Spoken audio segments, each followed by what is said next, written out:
All right, everyone. Hope you're all doing good. I hope you're all doing well. It's time for another episode of Speedruns From the Crypt, your bi-weekly horror hotfix. I'm your host, Dices, and, well, it's December. We're getting festive. It is the time of the season of the holidays, and the next couple of shows are probably going to be holiday-themed. Before we fully dive into what that means, just for a couple of announcements in the general GDQ sphere of news.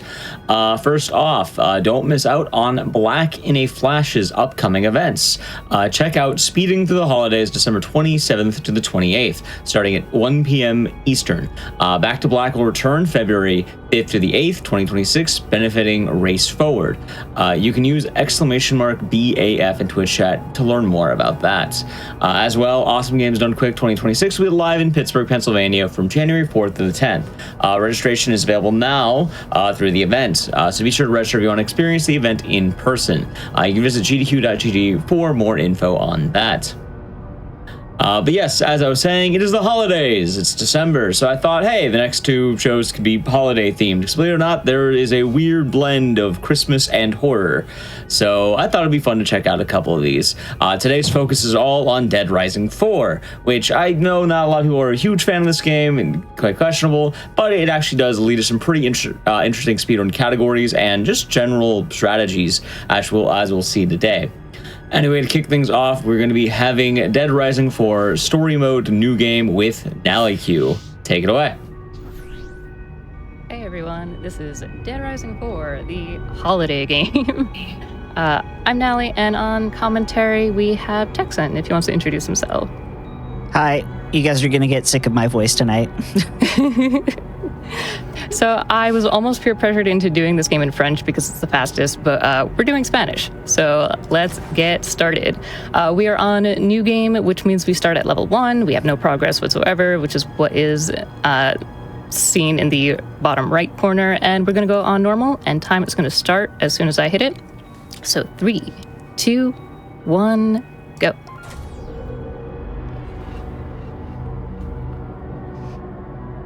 It would have been great if you hit the Blackest Friday difficulty by accident. Could you imagine? I would have just full sent it.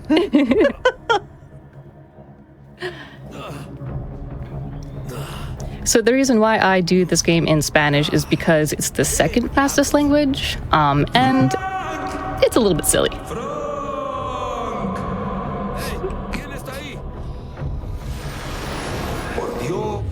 So what we're doing is we are actually talking with the ghost of Frank's past. Very fitting for the holidays. And in this prologue, we are going to hit very specific sections which activate this ghost. And we are just going to smoothly get through here.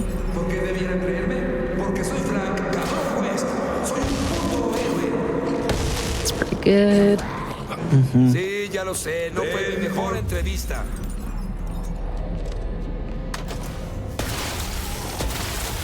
And sometimes the zombies can get stuck here, but you should be okay. Very nice, and one more.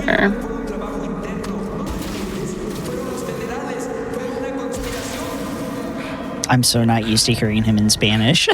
I know, that's why I was like, do I want to do French? It's going to be a little different.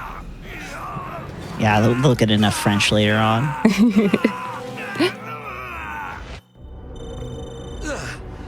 All right, so it was all a dream. That was the prologue. This is going to be case 0, which is like our true prologue, if you want to call it that. And this is a very funny section to start out with because we have to sneak around the base and get the scoop. So what we're going to do is jump and make as much noise as possible because Frank cannot shut up. Yeah. It's funny too because when you hold down shift, like I'm holding down shift right now, you're not sprinting, but you're going the same exact speed as if you were walking. If you try to sneak past these guards up here while holding sprint, they will be alerted. If you simply just jump, we're sneaking around. Yeah, the stomping of Frank's feet hitting the ground does not alert them. Yeah, no, they don't hear anything. We're doing this the sneaky way. So jumping is going to be our fastest way to get around right now. We will be able to run in a little bit, but that's when the fighting sections start. Yeah. And hopefully Natalie doesn't get the fun glitch where her sprint breaks and she has to jump through the entire game. In a marathon setting, of course. That'd be crazy.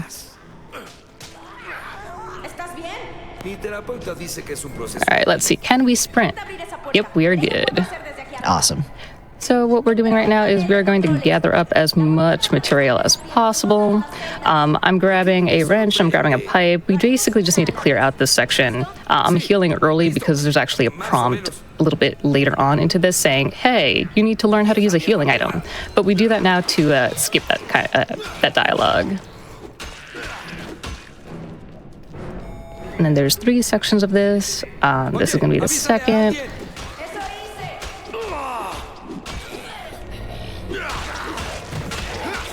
That's actually some really good grouping, too. Sometimes the zombies don't want to stay together. Yeah, they like to roam around. Alright, gonna grab this water bottle just in case. And I'm not going to be too focused on my health right now. It's only in very dire circumstances that I'll need any of the healing items. We are playing this on normal. However, that doesn't mean that we're invincible. We will get hit quite a lot, especially in mid-game. But we don't have just healing items to heal us up. We also have the skill tree, which we'll get into in a little bit. And then Vicky can open the door. Yeah.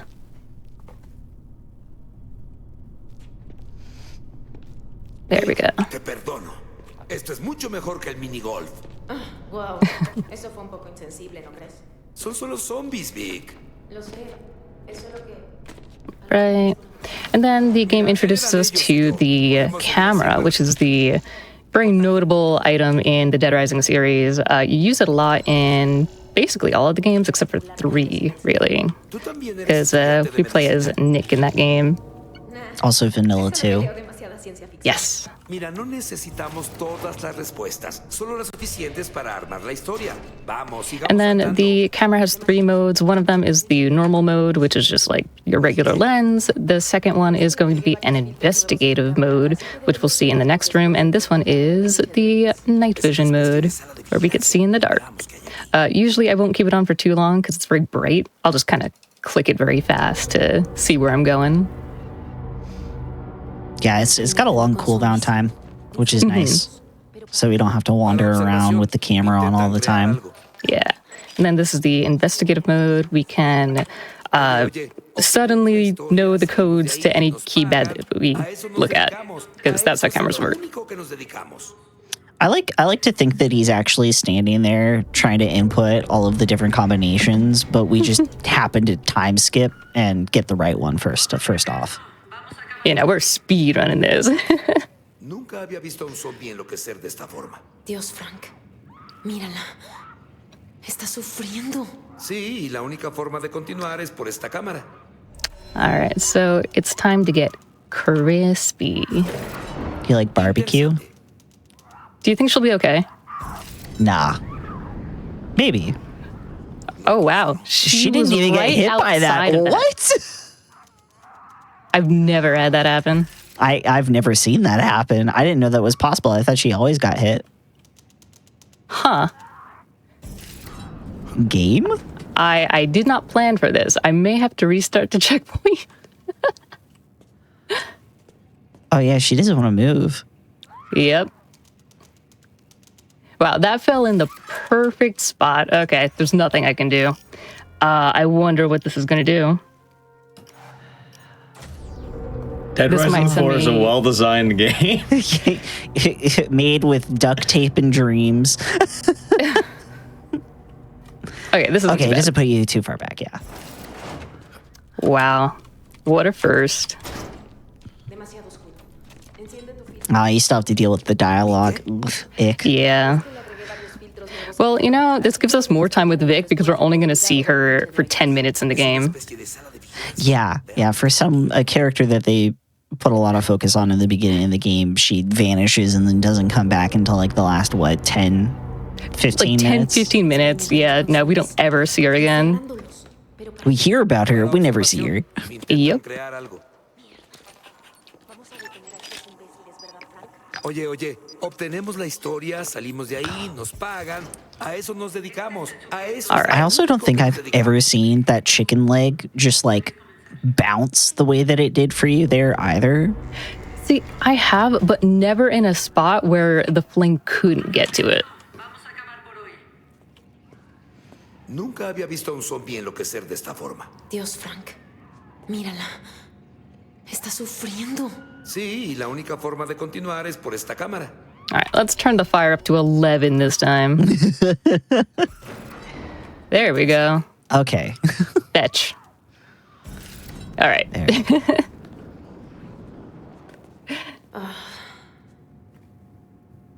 She's fine. ¿Quién quiere carne asada? ¿No? ¿Nadie? Carajo, Frank. Está sucediendo algo. Alrighty, so the game is going to introduce us to these kind of investigation sections where not only do you use the regular lens, but you have to use the investigative lens. That'll give you all the information for this to piece together the scene. There's also going to be a lot of RNG in this game, mostly with money. I'm opening up these fridges to see if we get some cold, hard cash. We got 1K. So, you know what? I'll take that. Yeah, that's really good. No iré a ningún lado. Quemaré este lugar hasta hacerlo cenizas. The other time that we're going to really search for money is for the ATMs, which is coming up in a little bit.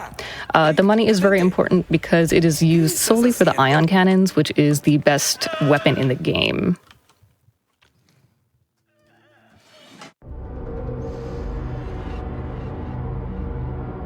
Todo el personal de seguridad dirigirse a los túneles de inmediato. El uso de la fuerza letal está autorizado. Maldición. Right, and like a couple of the other Dead Rising games, there are going to be combo weapons. The combo weapons are going to be very useful in some cases. In this case, we're going to have to clear out the section as quickly as possible.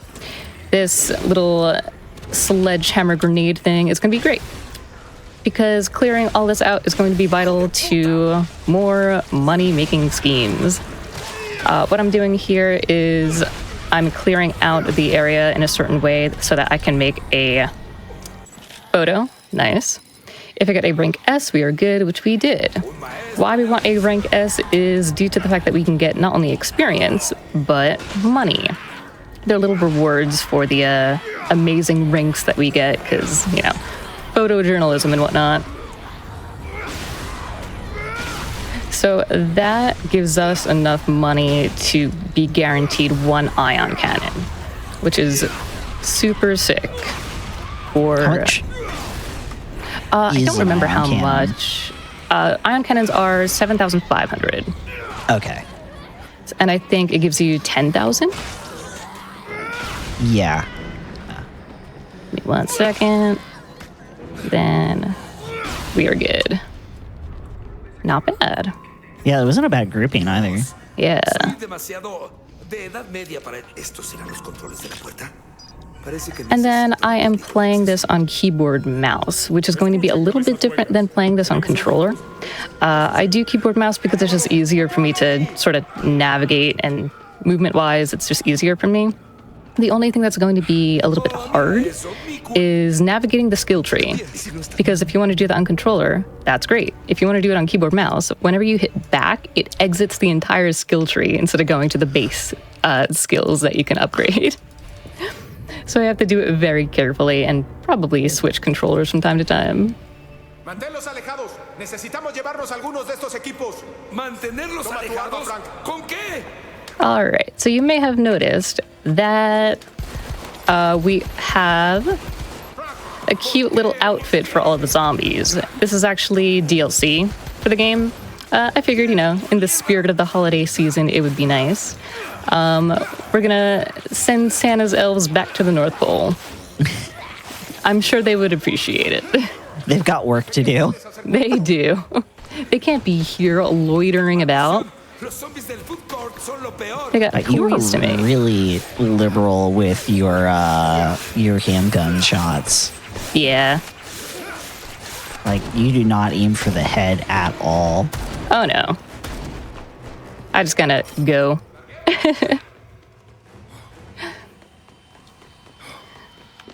All right, so we're gonna leave Brad behind, but don't worry. He's gonna do a little magic trick.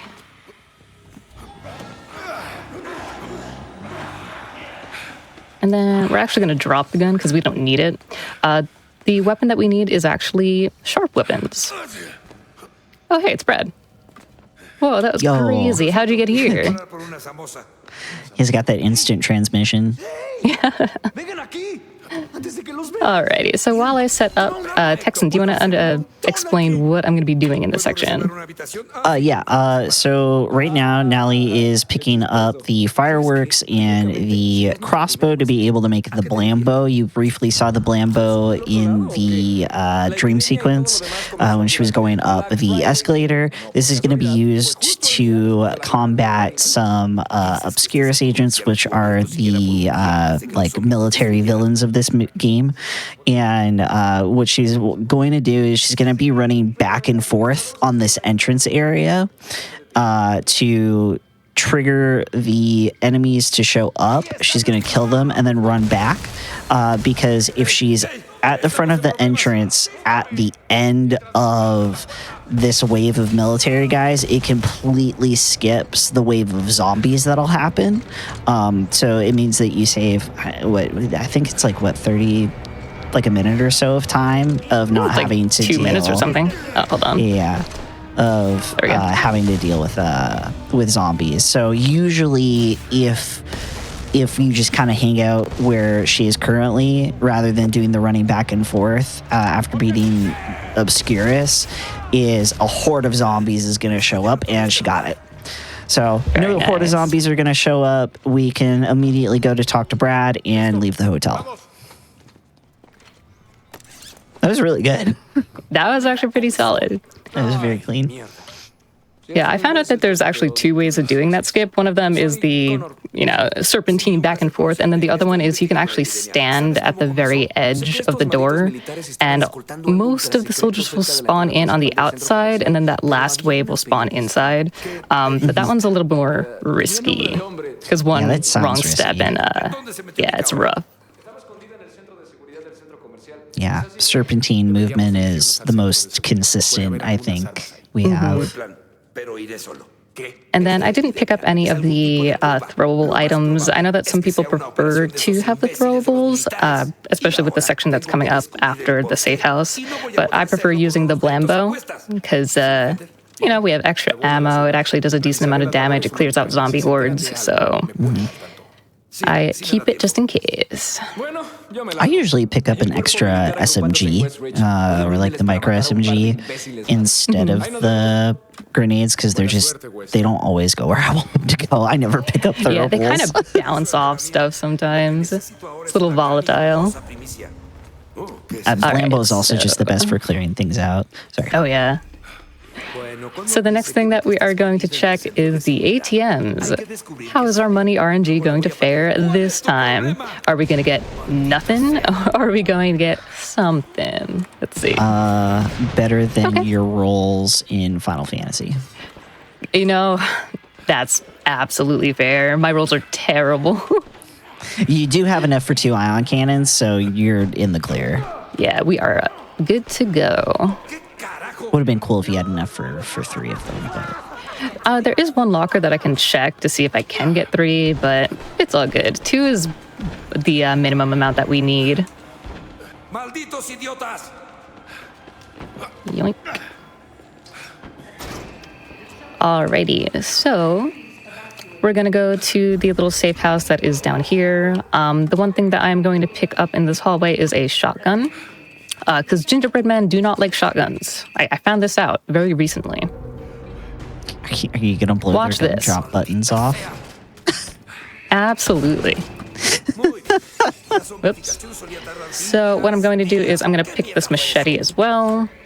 That is going to be very nice for later. And then we only have to finish off a couple of these dudes. Whoops. There's 2 left.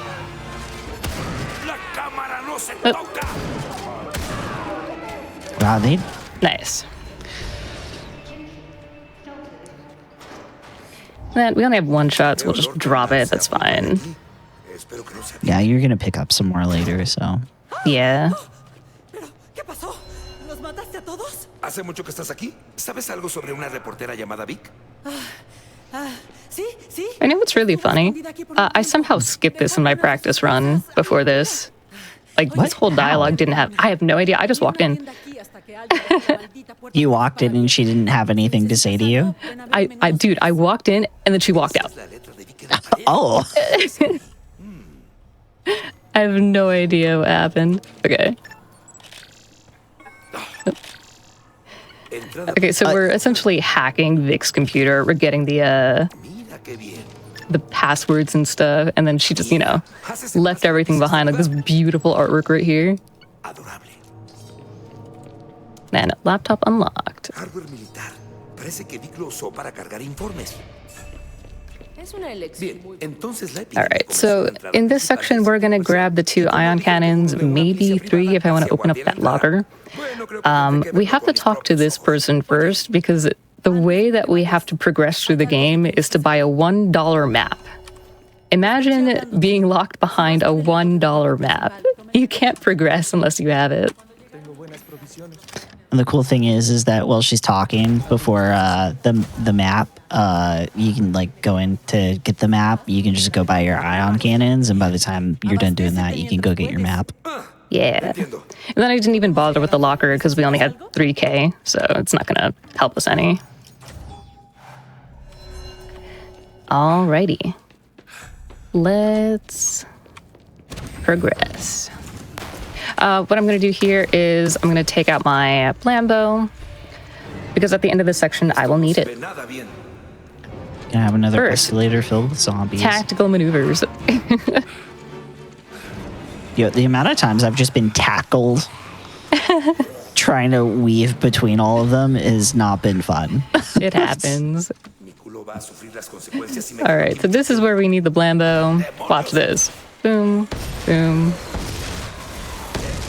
Nice. Then we're clear. Oh, that's really clear. I don't think I've ever had it that clear before. Yeah, usually 3 shots will just clear everything up. 2 will basically make it all the way through. Sí, creo que lo vi venir. Ha estado subiendo algo así como informes. All We're right. coming up on our first skip. Time to segue. We're gonna Paul Blart our way through the mall because we need this for a out of bounds. This out of bounds actually skips the very first boss of the game, like completely bypasses it. So it's actually pretty cool. Whoops. It also Segue's kinda controls weird. terribly. Yeah. It's like a yacht. I don't know. There's Alright. just something about these games where they're like, let's make the vehicles control terribly. Yeah, it started with Dead Rising 3 as being like, oh wow, this is terrible. And then with 4, it's very dependent. There we go. Nice. We got a little out of bounds, and then we still have one more little thing we need to do. Nice, we And got you it. got it. Nice. I may need to restart the checkpoint because it's a little finicky, but yeah, should be all good. If So there's actually a checkpoint inside of that room. The way that I jump into it is how I hit it. I just kind of smack Frank's head against the wall. And then respawning the checkpoint immediately puts you back into the room. yeah, you know you didn't make it if you don't get that like blue blurb of text show up. Yeah. This should be good. Whoops. Okay, so we got the checkpoint. Then we should be fine here. Don't worry about him. We need It to clear always out gives this me a section. And this is why the ion cannon is kind of wild. It vaporizes essentially anything that it touches. That was very good. We're going to heal up real quick and then grab another health item. This dude takes 10 years to spawn, so we're just going to chill until he does this thing. And bam. Apuesto a que ya maté a todos los que conocían el código de acceso. Also, is the pink on the keypad the same every time that we look at it? No, it's not. It does change. Okay. Gotcha. Por mis huevos rotos. ¿Qué diablos ven mis ojos? Nice. Then I'm doing this a different way because this actually saves a little bit of time instead of taking the picture outside last. Because we have to wait for Darcy anyway. Then, there he is. Here's our guy. It's like what you figure it was like a few seconds faster if we take the photo of the monument outside first before rather than doing it afterwards. Yeah.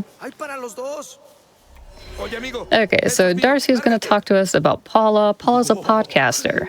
We're actually going to go to her because she has more information about what's going on around here. But first, we are going to go around and collect all of the sharp items that we can because we will need this for a weapon that we're going to make in a little bit. And we should be full on that. Yeah, we're good. Oh, you can even use it with like make it with a knife? Yep, any sharp weapon. Oh, okay. So any knives, the machetes, the swords. Like if you have the big katana or the knight sword, you could use it with that too. Oh, that's cool. I mean, it makes more sense with those, with the way that the weapon appears. Mm-hmm. Yeah, because this is like a buster sword looking thing. Yeah.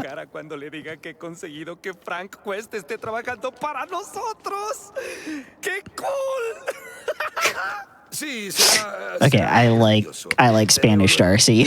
The voice acting is so good.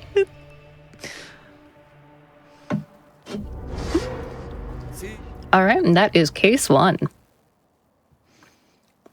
We're ready on to case 2.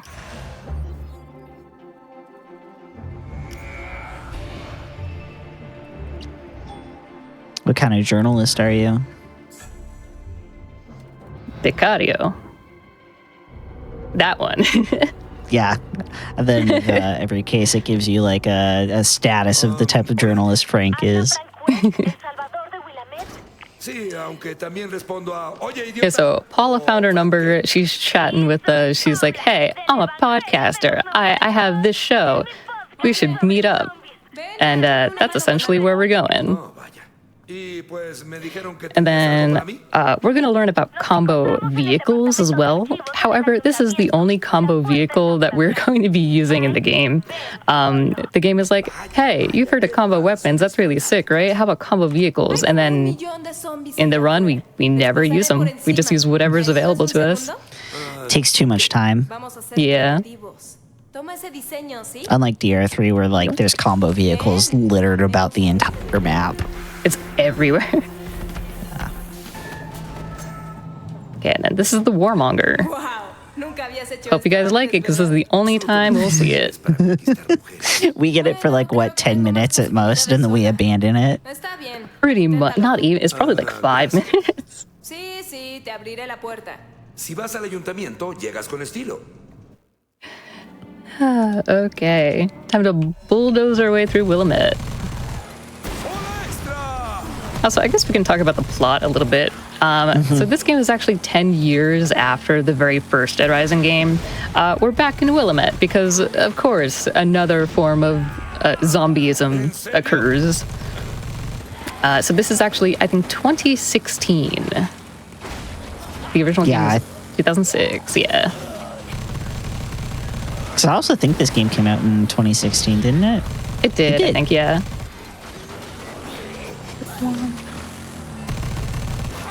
Yeah, and so like Black Friday happens, a new outbreak happens, and Frank is like wanted by the authorities, right? Because of them breaking into that military complex at the beginning of the game. So he's been hiding out in Willamette, and then oops, all zombies. Eres la novia de Flapsy, ¿qué pasa aquí? And then with Vic, Vic is actually our like photojournalist student.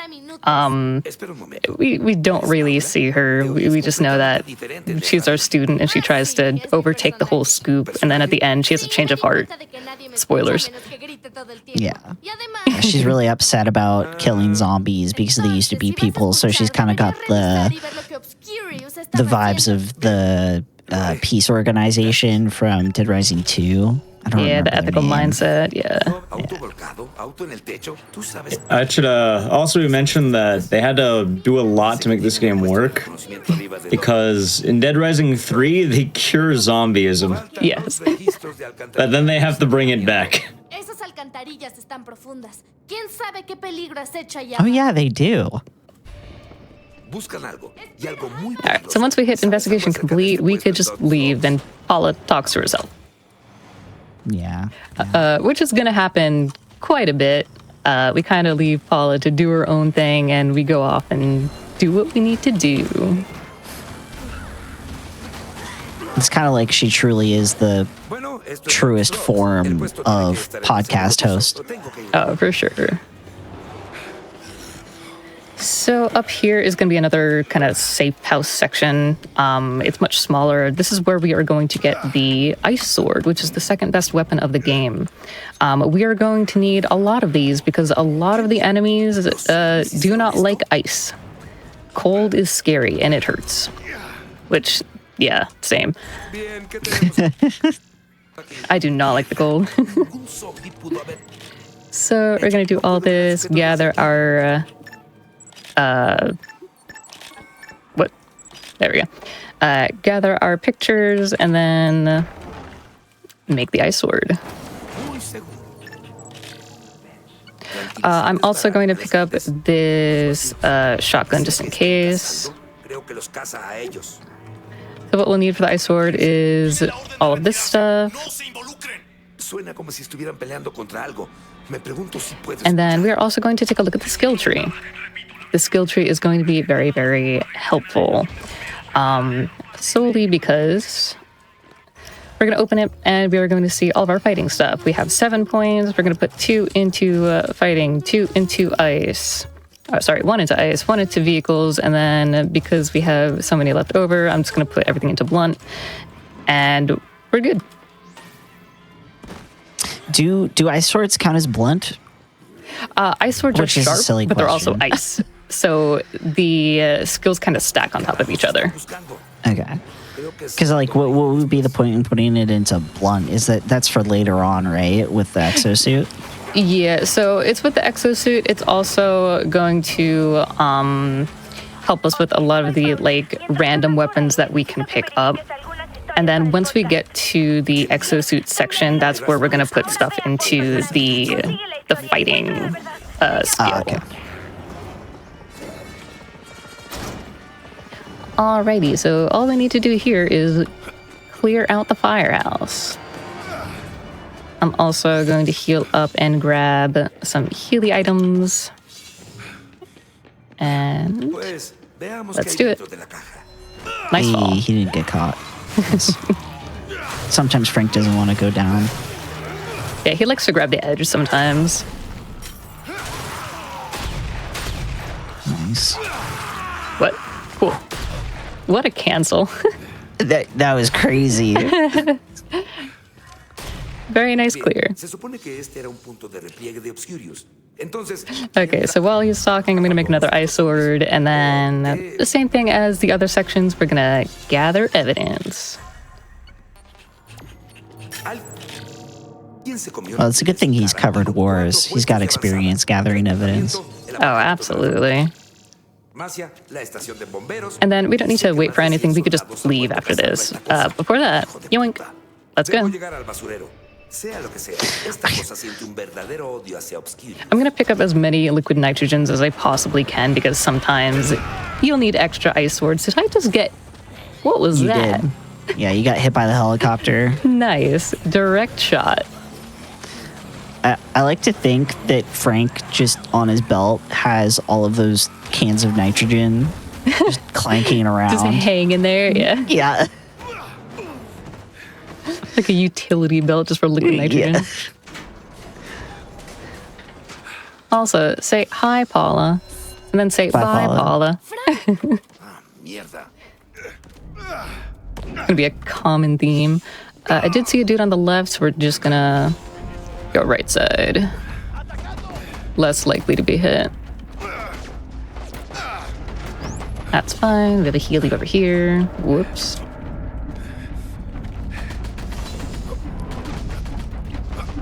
And then whenever I run out of stamina, I start jumping because it is faster than just the normal run. So if you see me jumping around like a little bunny rabbit, that's why. Alright, so this is our first mini-boss. Our mini-boss does not like ice. So what we're going to do is jump, slash, and be real quick. You have to do it in a very specific way. 1 sec. There we go. Nice. That's really how we good. quick kill him. His weak spot is the little tanks on his back. And then what I'm doing here is we're just gonna pick up all the delicious liquid nitrogen. So much liquid Tasty treat. nitrogen. All right. So we can make one more, or two more actually. We're waiting for nice. Paula anyway, so we might as well. And we're set for the game now. And then this is the only time we can't abandon Paula. We have to listen to her until she sends us to our next mission. No, pero tal vez no lo haga a propósito. Está bien. Voy a ver si puedo descifrar a dónde fueron. Adelántate. Te llamaré si descubro algo. Okay, we're good.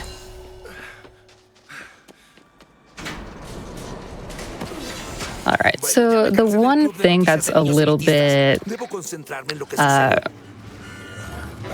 quirky with this game is you have to drive around the entire city just to get to where you need to go. Even though I'm driving only a very short section of the way, it's still faster to take whatever vehicle that you see and then go to the next one.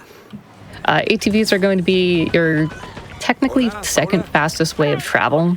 The first one is going to be the bike. There is only 1 or 2 bikes in the game, so they're very scarce. But ATVs are solid, they have good health, and they get the job done. Just sending it down the street. The only thing I don't like about them is that they have no radio. Oh, the So you're ATVs, yeah. Yeah.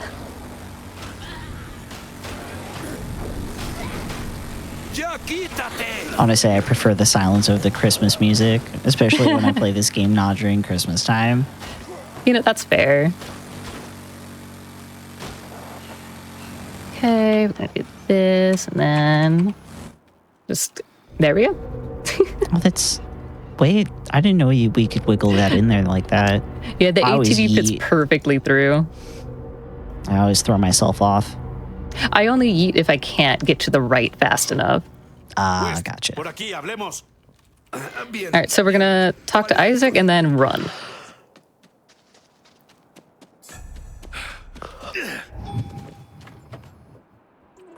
And then the next person that we're gonna meet is Hammond, and look at that.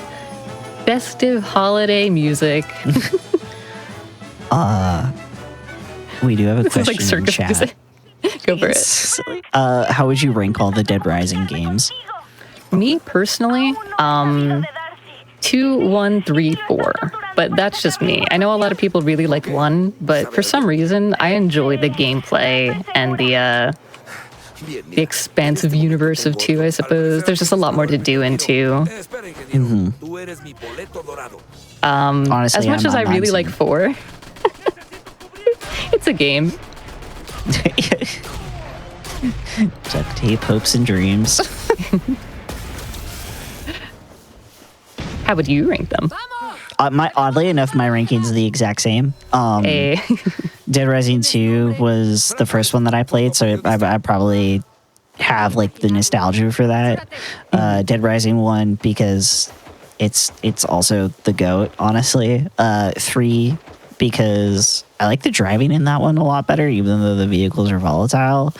And 4, like you said, it sure is a game. I mean, the only good thing about it is the DLC. The DLC is very fun. See, I love the driving in Dead Rising 3 because you could just proxy off of nothing while you're in a car. It's just the funniest thing when you get launched into orbit for no reason. Yep. Dead Rising 3 is we understand physics by not understanding it at all. Those were very good doubles. Yeah. Nice. And it also means that you save more of your ion cannon ammo for later as well, which is always nice. Definitely need, yeah. Okay, so since I have all my sharp weapons maxed out, we could just go to the car. There's a knife that I can grab there, but we are all good to go. Also, I love how Frank always goes to the top of this tank. If you just move forward a little bit, he won't do that. Really? Huh. Yeah. Yeah, you just have to get a little closer to the front of the car and he won't go into the turret. You know, for whatever reason, he loves going to the top no matter what I do. Maybe you're just being too fast. You're too speedy. Too speedy. So this is going to be one of the more volatile sections of the game. It looks like it isn't, but this field is a menace sometimes. Like that. Yeah, there it is. Like, why? How does that happen? What did you hit? I don't know. I hit Holiday Cheer. That's what I hit. So we're just full sending it. We're going to try and not hit anything that we can't see because, I don't know. Thanks, game. Okay, we're good to go. For me, it's like suddenly a bale of hay will spawn in. All right. Very cool. I've been getting those pretty consistently, which is neat. Yeah, it definitely helps when you use the vehicle to take out the first 2 guys. Yeah. They're usually always in the same spot, so it's nice when you hit them. Oh, hey. Is that Darcy? What's up? Yo, what's been up, a hot Darcy? minute. Hola, Darcy. ¿Cómo te va? Estás en problemas, ¿eh? ¿Viniste a rescatarme? Let's see. En verdad eres el salvador de Willamette. So this section we can't skip either because this is another investigate section. Once Darcy stops talking, we're going to gather all of this and then just run to the door. Yeah, he can sit and suffer. In classic Frank West fashion, he leaves everyone behind. Or mostly everyone behind. Creo que es una sala de juntas. ¿Qué esperas? ¡Desátame! No. Tú recupera tus fuerzas y yo me... And then all of this is talking about Obscurious, which, whoa, okay. Whoa, what? I don't know. This is a video game. What is this game doing tonight? I told you, like, I don't know what's happening. Windows 11 breaking everything. It's also Windows 11 and just the hardware of my PC. So here's the thing about Dead Rising 4 and Dead Rising 3, because this applies there too. The better your PC is, the worse the game runs. Because the higher your FPS, the more likely you're just going to proxy off of everything. Cars are going to flip into the orbit. I don't know. Like, this game doesn't really know what it's doing. It's just trying its best. So I tried to adjust my settings so that it's sort of stable, but listen, this is Dead Rising 4. It's very hard to have this game run stable. I do have a joke from that I about Frank leaving everyone behind. I'm ready. The saying is "no man left behind," but for Frank, it's "every man left behind." It sure is. Wow.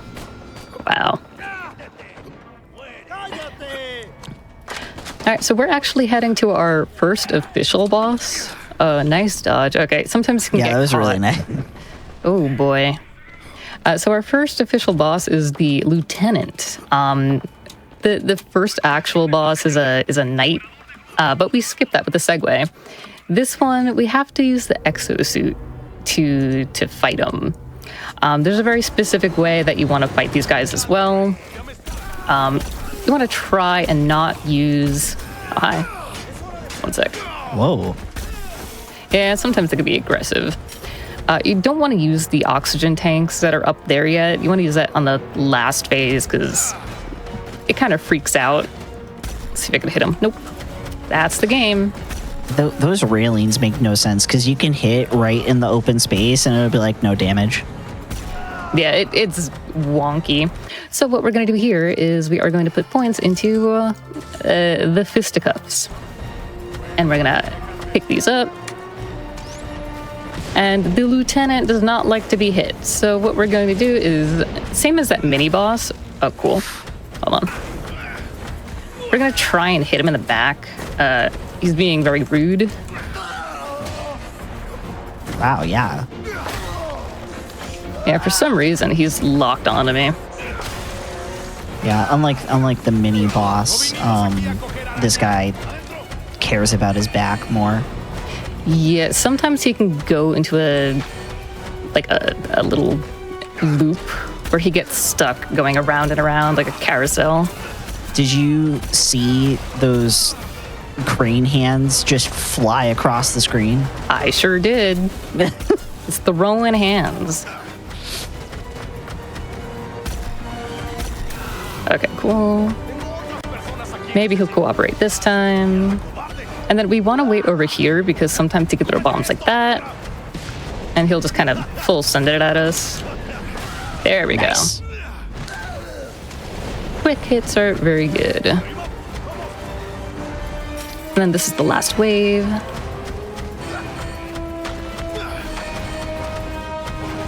And now we can hit the little oxygen tanks. This is fine.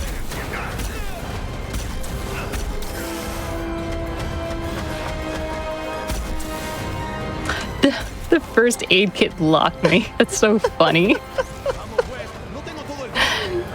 All right, let's see if we can bait him. It was aiding Yep. in a different manner.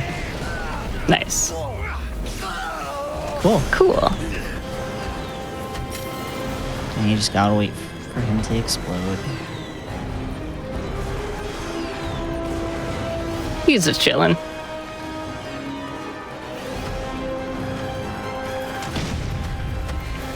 Nice.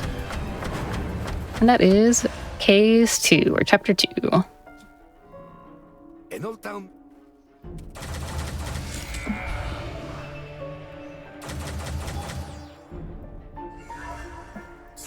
Okay, so here's where things kind of pick up a little bit. We're gonna go around and do, Willamette things, but first, ATV. Obscurious atrapó al monstruo. So the route that the game wants you to take is like this long loop around, and you have to go through a bunch of stuff. If you go the back way, you can just straight shot all the way to the area that you need to go. Have you ever Nice gotten bounce. caught? Have you ever gotten caught on the fence and denied the jump? I have, yeah.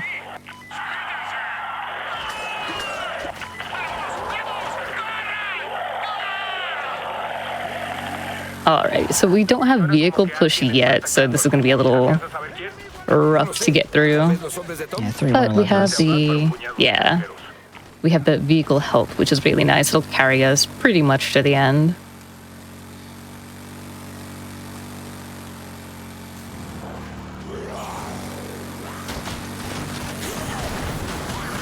Also, this is a lot of elves.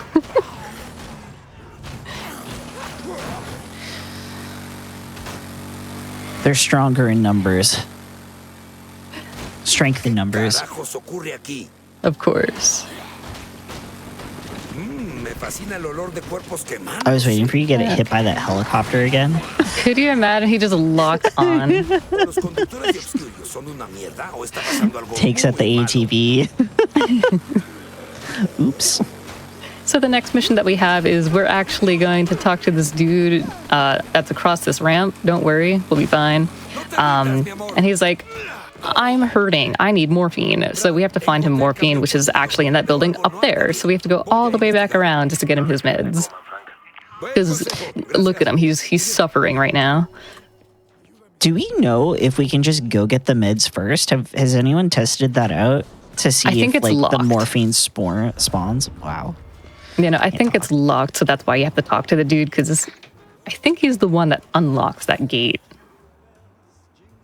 Or the mission. Remotely? Está bien, lo pensaré. Yeah, I don't. It gives us like the permission to go inside, so technically he unlocks it. That's goofy. Because it'd be cool if we could find a way to break in there first. Yeah. And get it. Mm-hmm. Because it already gives you the prompt to clear it out, right? Yeah. So one would assume, I think it would probably just be the fact that you aren't able to go downstairs and grab the morphine because the morphine's not triggered. Mm-hmm. Yoink, got it. That was the quickest I've ever grabbed that. Hold on. And Frank just decided he didn't want to take the stairs. Okay, we're good. You ever pick up the microscope instead? It happens to me every time. I have a meme because of this game where I always pick up chairs. Yeah. I don't know why, but any chair that's around any item that I need to pick up, he's just like, yep, it's my chair now. Also, since my health is terrible, we're gonna do one of these. It heals us back up to full.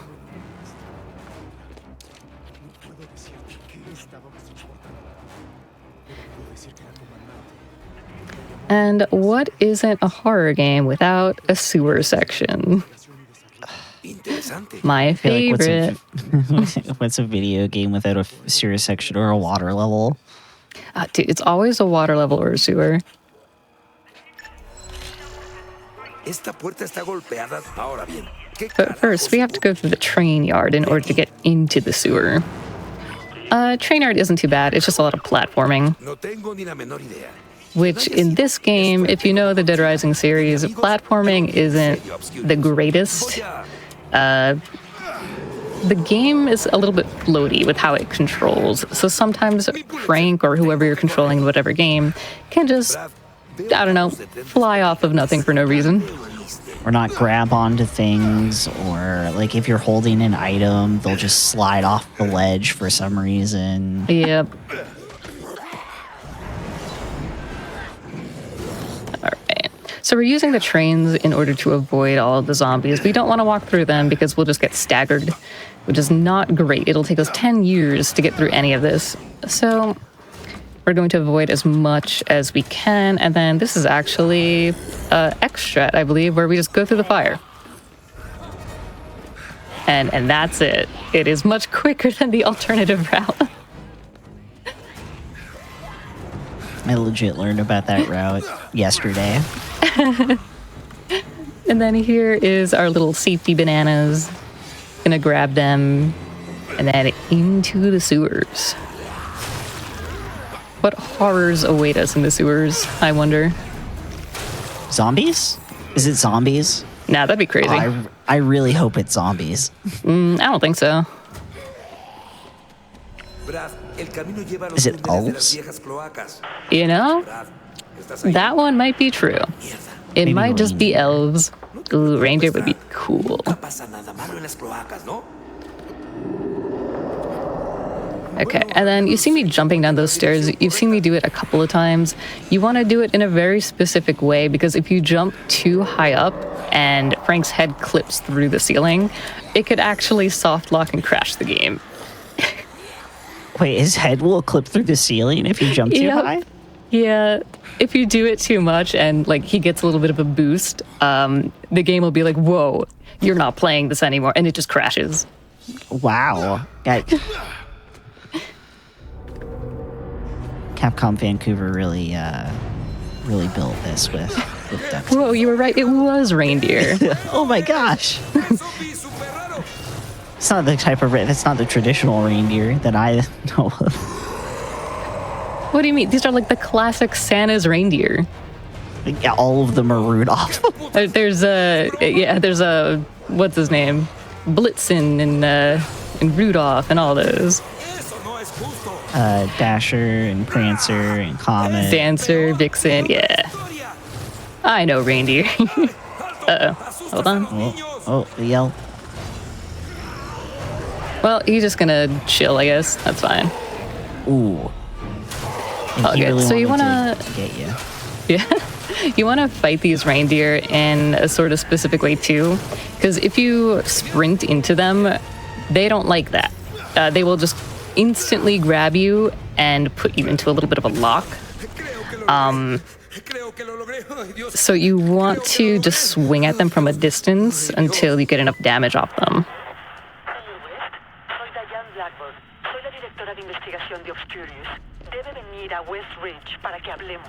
Okay, and then this is Dr. Blackburn. She kind of shows up out of nowhere, but she's been working on Obscurus and delving into all of the stuff that's been happening over there, which is why she's contacting us. And then she's going to be like, hey, have you heard of a doctor called Dr. and then static. It's like, I wonder who she's talking about. Have we talked about the thing that is causing all of this destruction? Nope. You can talk about it if you'd like, since I have to travel. Okay, so there's this like zombie in exosuit that Frank is currently chasing down, and so in the apartment where Natalie picked up the Ice Sword blueprint, as well as that area with the dude that we get morphine for, Calder is this thing's name, has been on a killing spree against Obscurus because he got infected with like whatever the super zombie virus is for this.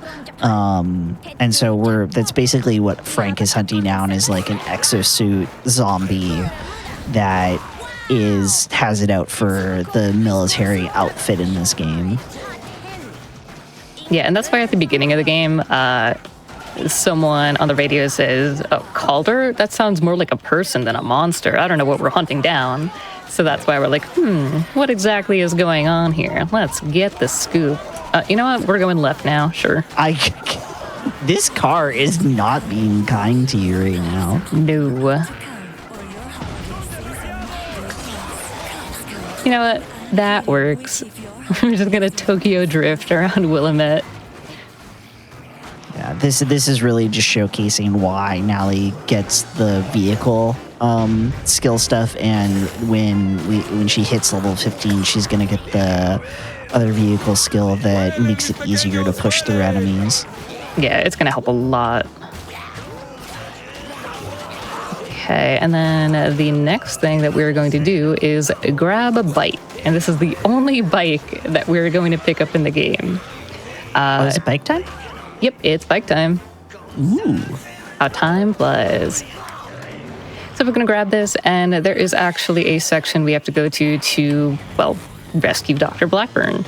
The only thing is, this section is blocked by 2 trucks, so the only way that you can technically get through is by walking through it. However, if you have something thin enough, like a bike, we could just, sneak our way in. Slip on through. Yep, and there's actually a new routing that Ecdice has found using this bike. We'll see if it cooperates with me. Normally, we would just leave the bike at the house, and that's pretty much it. But we're actually going to carry the bike all the way to the back of the house so that we pick it up in a little bit. So let's do this. Okay, we're good. I thought I was going to hit the curb. Yeah. I'm going to do this just in case. Woo. That's fine. Nailed it. Hopefully they don't destroy your bike. Nah, it should be okay. That's my only worry. If not, we'll just exosuit our way through. The strat that Nally's talking about saves like what, a minute? I believe so.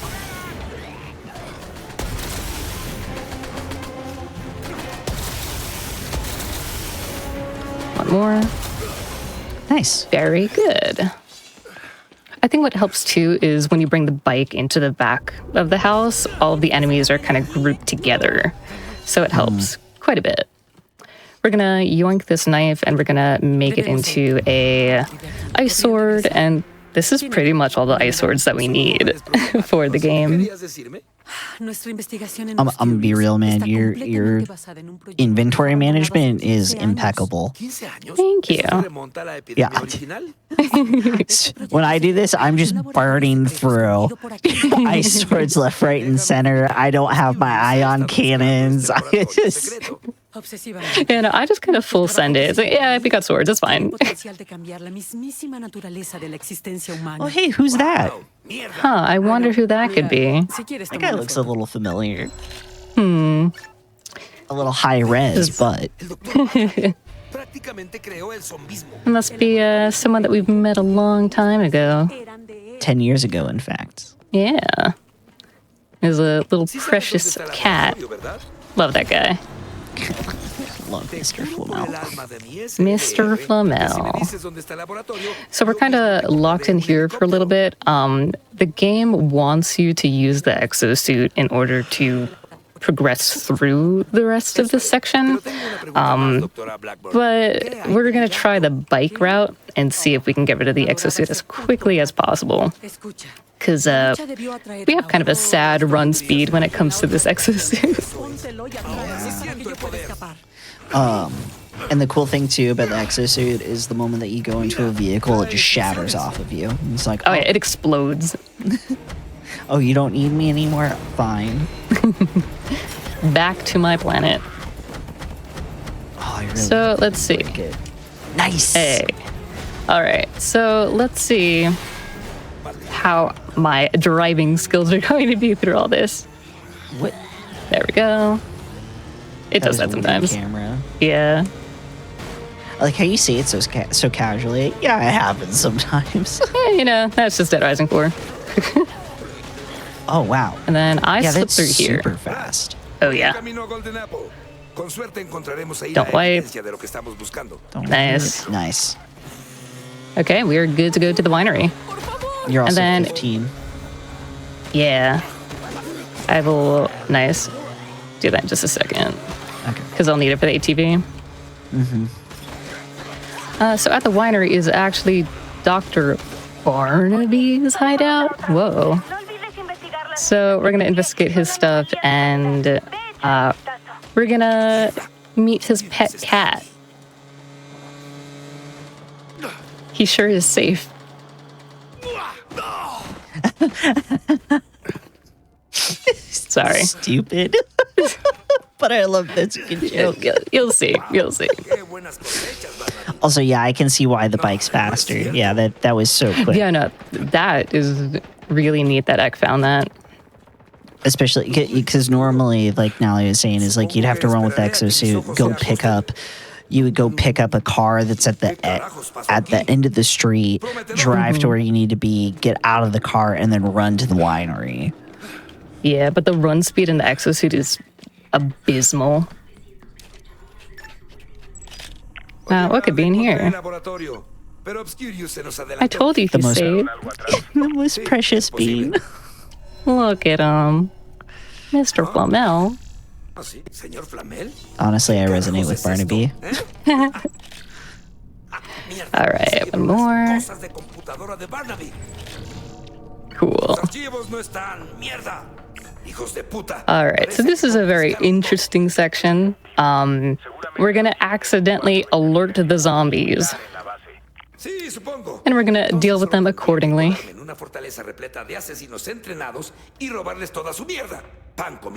Un momento. Había otra puerta. Me pregunto si F-L-A-M. Aw, his password was the name of the cat. Gran idiota. That's adorable. Lleva. Okay. All right, so there's two ways of doing this section. I do it a weird way that a lot of people do not like. The other way is standing on a table. Ooh. Hopefully that doesn't screw you up. Nah, we should be good. You know what?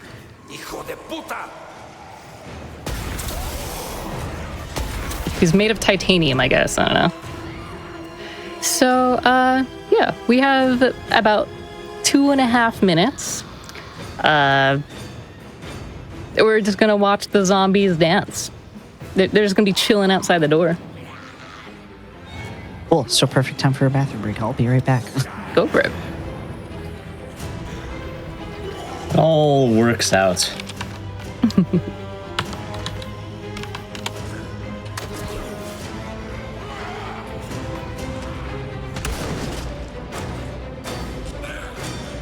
Yeah, Oh, it is wow. kind of funny how this part works.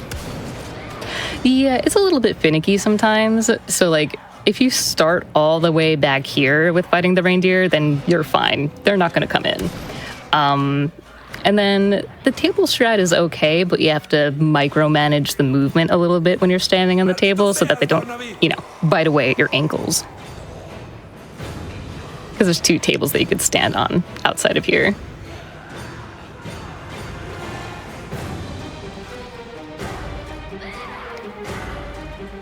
And the music makes it all work. It really lets you know that you're waiting. Yeah, no, this is elevator music for sure.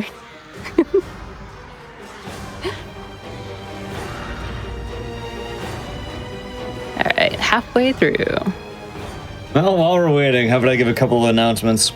Go for it. Alrighty, for our first one, for anyone looking to get more involved with the GDQ community, you can join the official Games Done Quick Discord and add the Hotfix role to stay in the loop on upcoming events, chat with staff, and more. You can use !Discord in Twitch chat for more information on that. As well, if you're ever interested in possibly appearing on any of the GDQ Hotfix shows, we're now accepting submissions for the winter season. If you got a run you would love to showcase on the channel, send it our way at gdq.gg/submit/hotfix, or type !submit in chat for more details on that.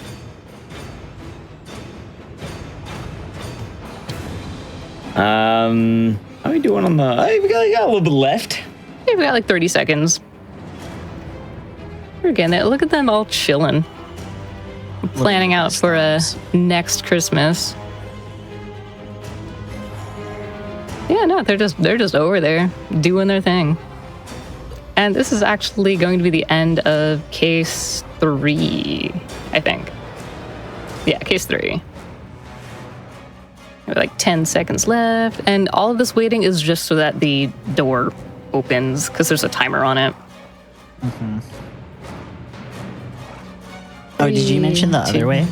What? I did, yeah. Oh, yeah, I heard. Yeah, they can eat away at your ankles. Yeah, I'm a table guy. I like the corner. Corner's good. I do like the corner. It's a little bit risky, but I don't know. I feel like it works out. Mm-hmm. It's also easier because if you're on the table, all of those zombies know that you're there, so they're just going to crowd the area. It's going to be much harder to escape. So that's why I like the corner, because you could just leave. Yeah, it definitely saves time. Mm-hmm. Hammond, soy Frank West. Necesito ayuda para entrar a la base. Okay, so we're going to grab the ATV. Before that, we are going to upgrade.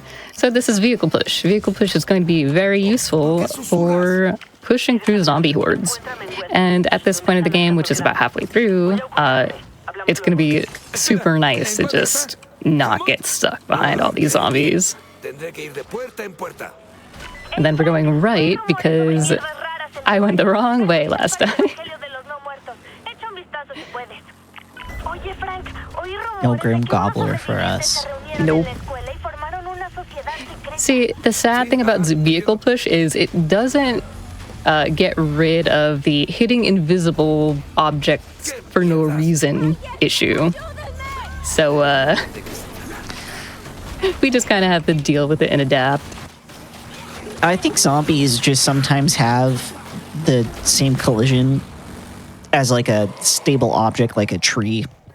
Yeah. Oh, cool, Frank. Like, sure. Dead Rising That's fine. physics at its finest. Yeah, no, just, gentle little tap and you just go flying. All of this is to get to the house that Hammond is in. We're gonna talk to them for a little bit and then... Whoops. And then leave. Because we got a couple of safe houses to clear out. And that's basically our mission for the next little bit. ¿Qué hacemos primero? Hay civiles en la granja de Tom. Necesitamos trasladarlos a un lugar seguro. Yeah, and we can't leave until she stops talking as well. Yeah, Hammond lost her eye because that farm that we were at earlier where we talked to Isaac, well, turns out the dude leading the farm is kind of a little bit crazy and did not take kindly to the mutiny Hammond initiated. Yeah.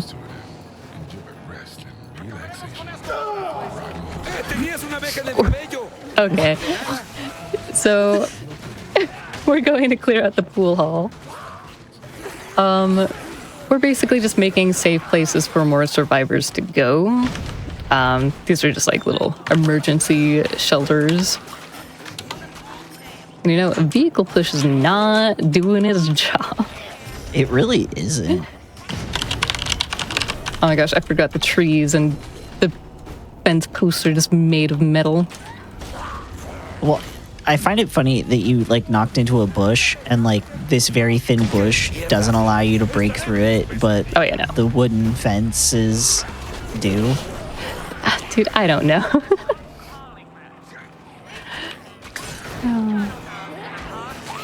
So this is what's kind of risky with the run, especially with missions like these where you have to go literally all across town in order to get to the next mission.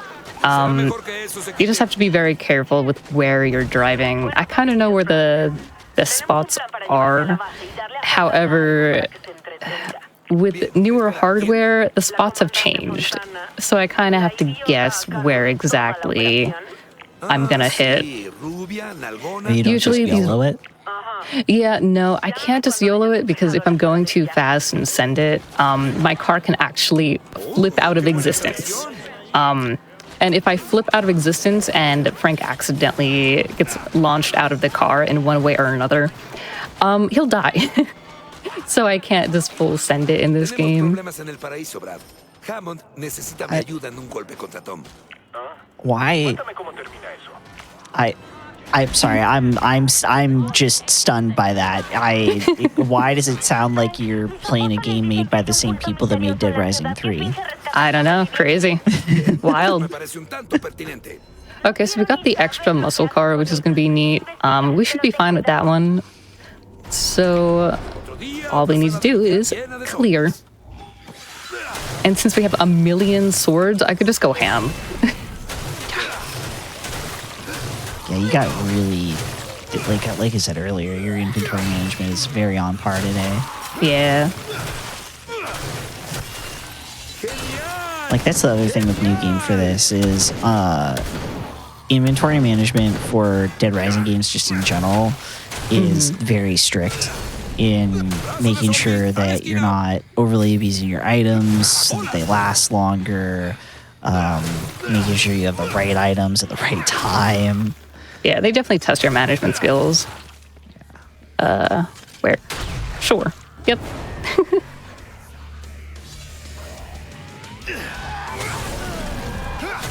Okay, and then the last guy that's going to give us trouble is the reindeer. Hopefully he'll play nice. He's been really liking going into that room lately. Yeah. Okay, we're good. Nice clear. Yeah, very nice. 39%, yeah, we should be good. Yeah.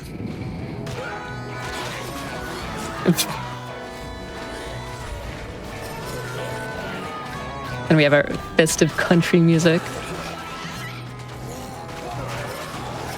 I wonder how they decided the music in this game.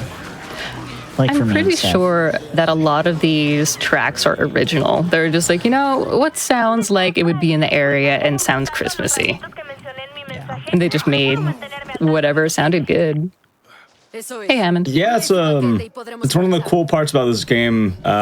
They made an entirely original Christmas-sounding soundtrack. Mm-hmm. Yeah, originally I thought it was all like just like public domain Christmas music. No, they made original tracks and like original songs all about Dead Rising Christmas.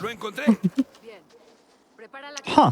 You know, it's really neat. They actually put in a lot of work for this game. You wouldn't be able to tell, though. At times. It's a little rough around the edges. It's got character.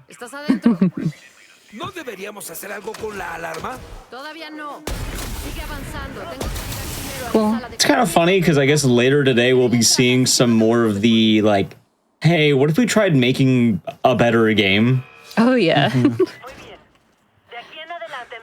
Actually, we could talk more about that when we get there. Nunca me cansaré de esto. All right, so we're back in the exosuit. What we're going to do is we're going to grab this axe and swing it. We have to do this in a kind of specific order so that, well, they're going to get caught down there. So that we could just spawn in all the enemies and we can get the best weapon, which is the little minigun that one of the enemies has.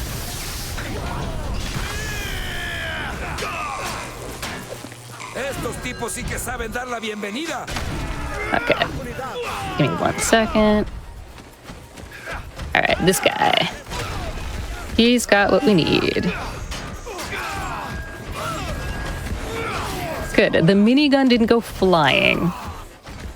Sometimes that could happen. Oh, the exosuit guys will untrap themselves? Sometimes they will. A lot of the times they won't. It really depends on where they're standing, because once they leap that edge, they can kind of get lost. Okay. Yeah. I always have to go back for them. Oigan, muchachos. Then we're pretty much gonna use the minigun all the way through.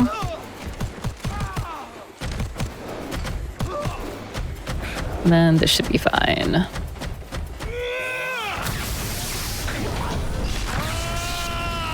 They also thought it was a good idea to throw in a little mini boss in this section. Este lugar parece una fortaleza.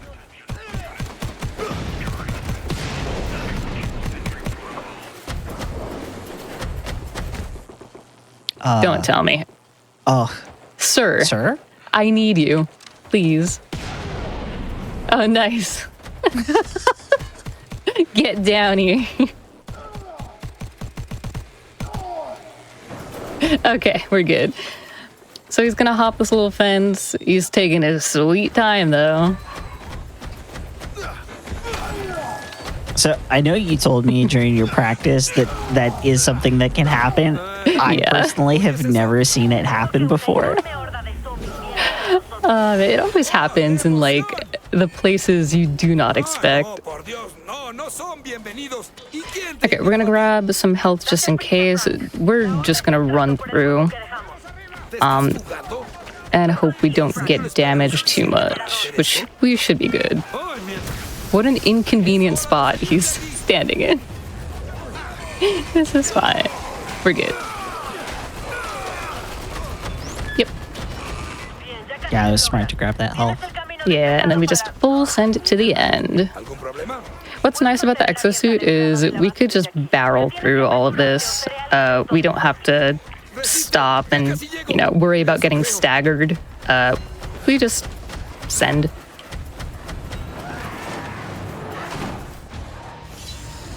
Oh, I got the fish lens, nice. Te debo una, Hammond. Buena suerte, Frank. Manda a Fontana al infierno. Okay, and then we are coming up to our second boss of the Bien, game. debo encontrar la investigación del Dr. Barnaby. Yeah, she's a fun boss. De inteligencia. Yeah. Vistazo. I like how a lot of people call her Fontaine. This is BioShock now. Sale. Yeah. Yeah. Yeah, Fontaine is a really neat boss. She is weak to the ice swords, which is why we carry all of these to basically the very end of the game. Sala de investigaciones, ¿eh? Construida a partir del trabajo del difunto gran Dr. Barnaby. Oh, no hay mejor su- Also looks like you're still good on ion cannon stuff as well for Tom. Yeah, we should be solid. No, pues, ¿qué es esto? ¿Acertijos? ¿Quieren enviarlos a la universidad?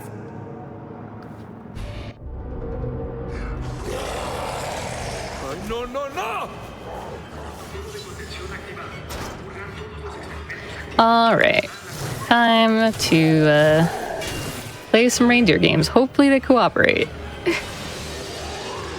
Well, he kind of cooperated. I don't think I've ever seen him jump on top of the cage. Interesting. ¡Sí! ¡Lo sé!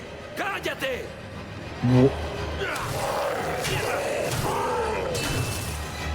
Nice. Okay, we're good. So the one thing that's unfortunate about this section is sometimes they can get stuck up there, and if you do not have throwables, they will not come down.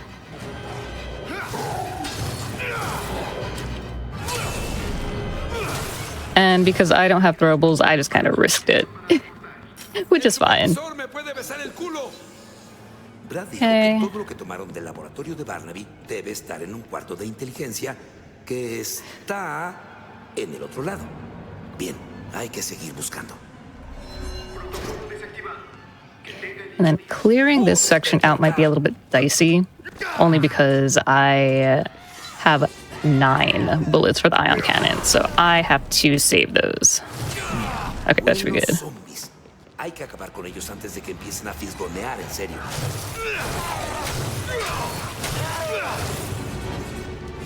I think I got him. Maybe. Yep, he's good. yeah.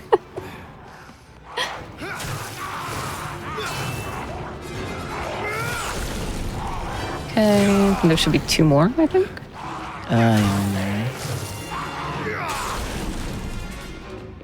Where is the last one? Oh, it's always so hard to find them. He's just smacking his head into a wall. There he is. Well, that should be it. No, Or usually does it they'll give give you a a prompt. waypoint?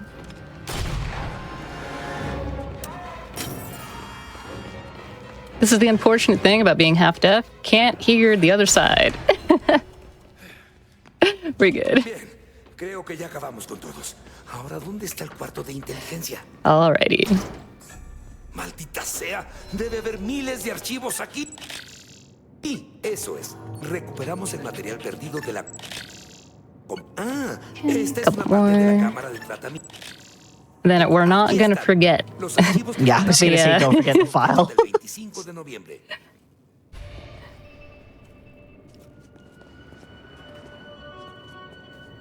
Así que entraron al laboratorio de Barnaby el 25 de noviembre. Esa es la fecha que necesito para encontrar la información. I didn't realize There Frank we go. yapped so much beforehand. He does. Yeah, he's a yapper for sure. Muy bien. Eres un registro de vigilancia muy sensual. Okay, so there's a thing that we could do called door skip, I guess. I didn't door know this skip, was a untamed thing, Skip, whichever what you want to call it. so we'll see if we get it. Nice. Nope. Oh no. I got robbed. Yeah, you wiggled a little too much. Basically, what would have been happen is that like Nally, if she got through the door fast enough, she would be able to skip a bunch of dialogue and having to grab the card, and it saves like a few seconds. Yeah, it's not too big of a deal. All right, this is Fontana. It's swaggy. Whoops.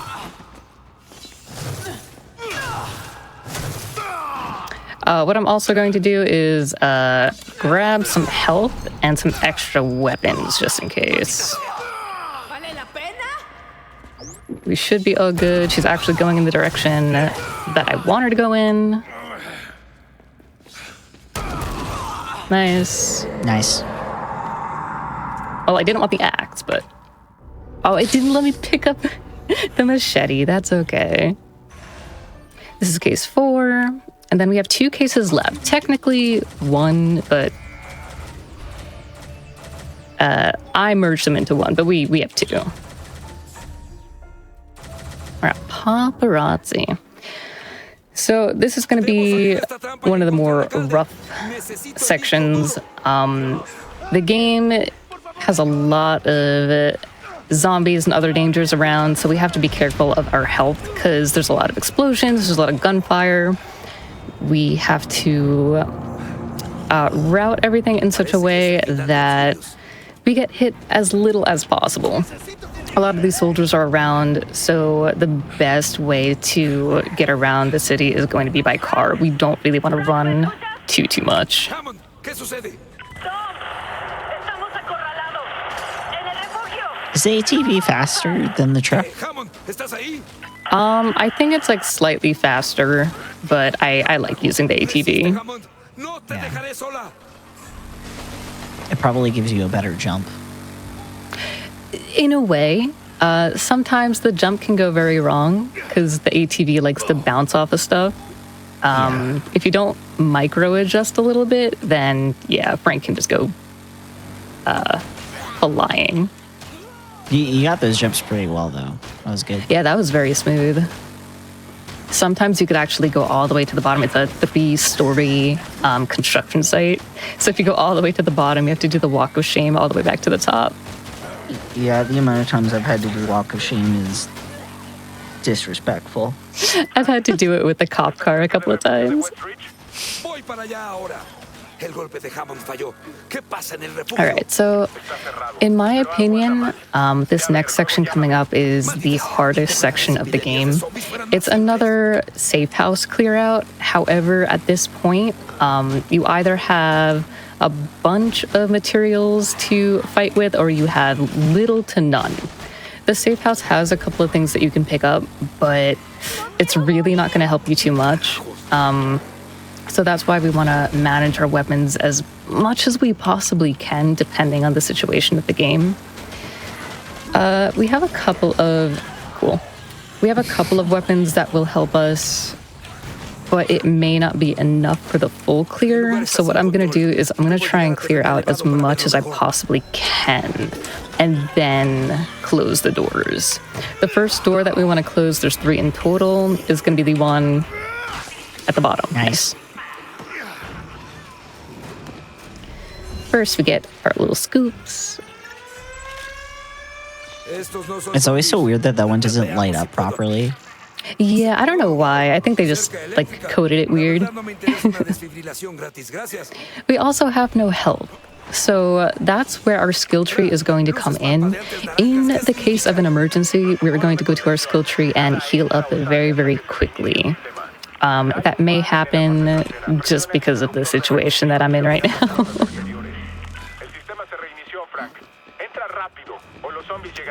All right.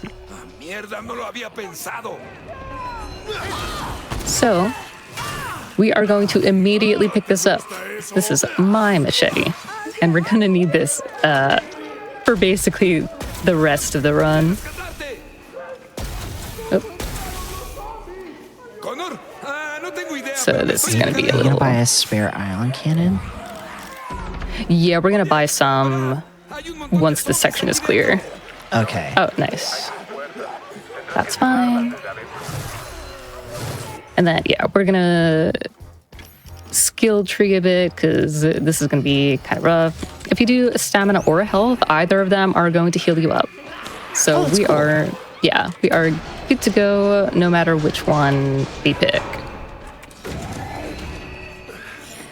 Because of the situation that I was in, which is not great, I didn't go to this one first, but that is a-okay. You tried. Yeah, I just slipped through the door. A lot of them showed up. Yeah, they're all at the top. So this should be pretty easy.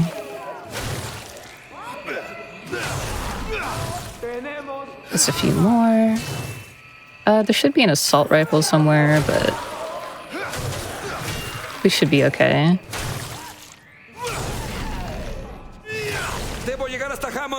This actually was not a bad clear. Nice.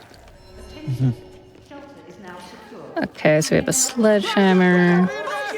We're gonna talk to... I always call him Tom, but it's not Tom, it's Connor.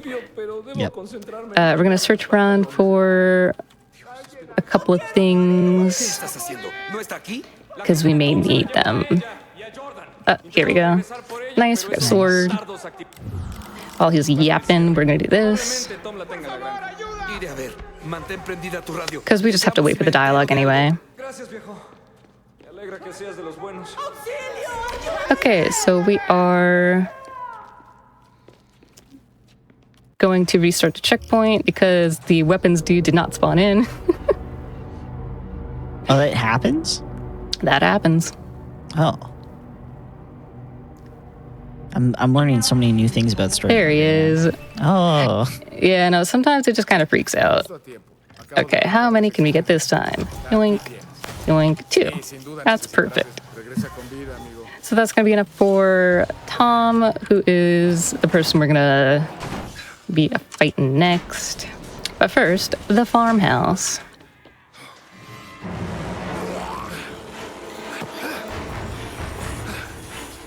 And then at the very end of the game, I am just going to pick up whatever. And you'll see why. The end Oh, of this very game is very cool. exciting. Wow, they demolished the car. That's very bad. I'll figure it out. Well, there's a truck that you can get in here. Yeah. Anyway, so multiple actually. Yeah, so we're just gonna abandon the car because usually I take the cop car to do a jump, but we're kind of forced to do the truck. I'm also gonna be a bit risky here. Sorry. No, you're good. We're gonna yoink the sword. Then that's fine. He shouldn't hit us. He hit us. Eso es, hay muchas marcas en el piso. Okay. Ajá, una entrada secreta. Espera, ¿qué mierda? ¿Una entrada secreta? ¿Es en serio? Nada de Hammond. Bien, pero tal vez haya alguna pista de a dónde. Oh, I thought it said Tom Pickle. It is not Tom Pickle. It is Picton. Kylie Hammond. I I always agree. thought it said riddle. Riddle. Esto ya lo vi antes. La usan esos saqueadores. Una representación gráfica de la Yeah, this section is just learning and finding out that Tom's crazy, and he's actually the dude that is in charge of the what is it? The guy, the cult that's running around. Yeah. No llegaría a tiempo, Frank. We should be good. I'm not gonna pick up help. I guess we're trucking it. Mierda, entonces depende de mí. ¿Quién lo hubiera pensado? Let's see. Literally and figuratively. Oh, hopefully this goes well. I've never done the jump with the truck. It's not good. It's not good? Great. It's not Awesome. good. I always do the jump with the truck, and I always mess it up. So I can't wait to Be better. embarrass myself. We're gonna pull a watch this, and we'll see what happens. Cool. All right, so usually, yeah, I do the jump with the police car. We're going back through the construction site to get to the very top so that we can talk to Tom. I don't know if the truck has enough power to like go through and not bounce off the floor, but we'll see. it does. It's gonna bounce. No. Like it has enough has power power. to not Gotcha, bounce. gotcha. Yeah. It's just that sometimes it comes up a little short, but I might be thinking of a different jump. Because normally I'm in a car, not the ATV, for that first jump that you have. So yeah, this one can be a little finicky, but you should be fine. Yeah, Nailed it. nice. Hey. ¿Es esto? El sonido viene All del techo. right. So we're doing a little tower climb.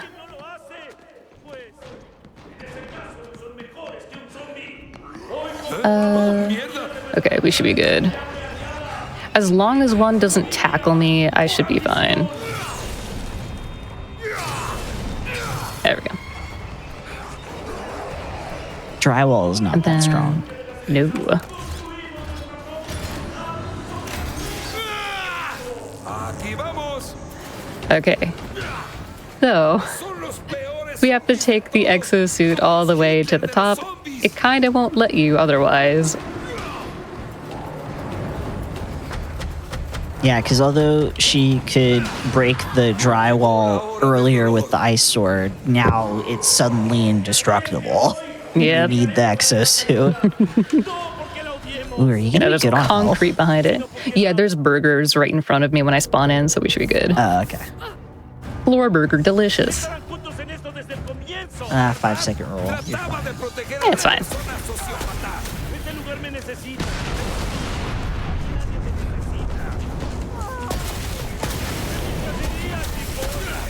Wow, like 2 of those shots got blocked. I know. What a game.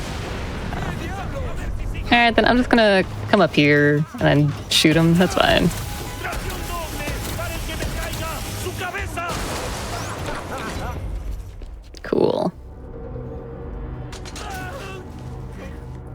Okay, and then I'm not going to take any health that's on this section because we are just going to jump because there's health at the end of this. Yeah. Also, who missed the sewers? Not me. Are you telling me didn't we miss have the to go sewers? back? Kinda. What if it's the only way? There could be a different way. No. I don't think so. Dang.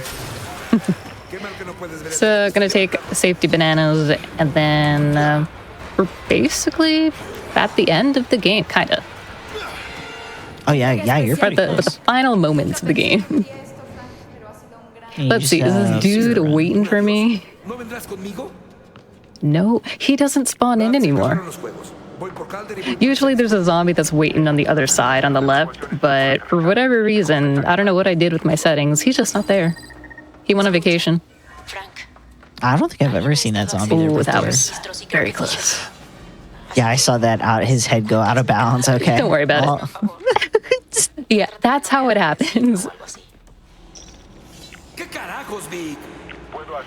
We're full on swords, so we are good. I'm not going to pick any more up. I don't think I have liquid nitrogen anyway. No. Just grenades. Yeah. Alright, time to clear. Creo que ya pasamos ese punto.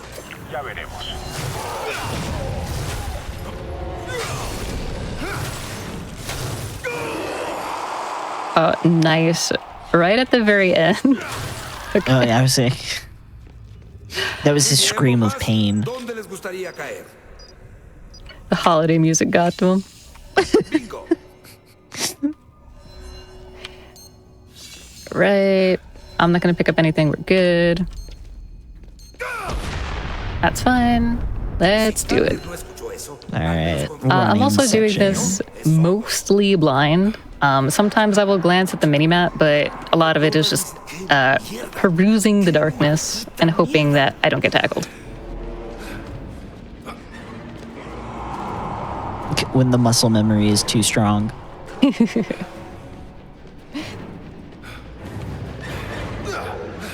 Right at the end. Very cool. Alcanzo a verme ni el culo. All right. And then we're finally going to meet Calder. You get to see what this guy is all about. We briefly saw him at the end of case 3 in a screenshot. Mm-hmm. Like in the case ending section or whatever it's called. Yeah. Also, that prompt was literally telling you, hey, this is the end of the game, the point of no return. Are you sure you want to continue? Yes. Which I think is really funny. They're like, are you sure you don't want to keep playing the game? Also, Texan hates how I do this section. It's so stressful. like so both for New Game and New Game Plus, this is the hardest part of the run for me because that fire and sometimes my sprint is broken, so I'm just having to jump through. It's so stressful to watch now. I do this run through. Yeah, I'm just She walking has here. no health. She's taking all of the hits, gets caught on fire. It like absolutely goated it running through here and risking it for the biscuit at every chance she gets. All right, we got one more little section.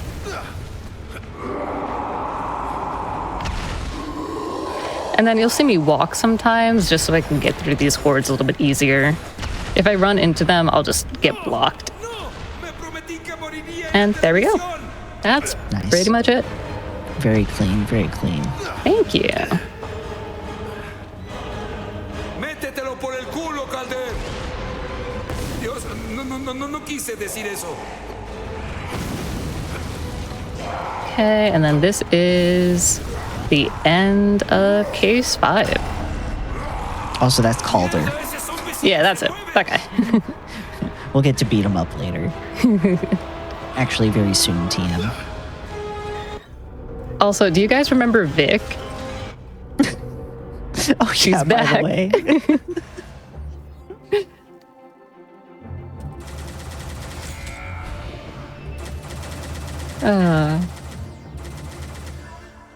Okay, so literally, we only see her for about 10 minutes of the game, maybe 15. Oh, wait. ¿Qué está pasando?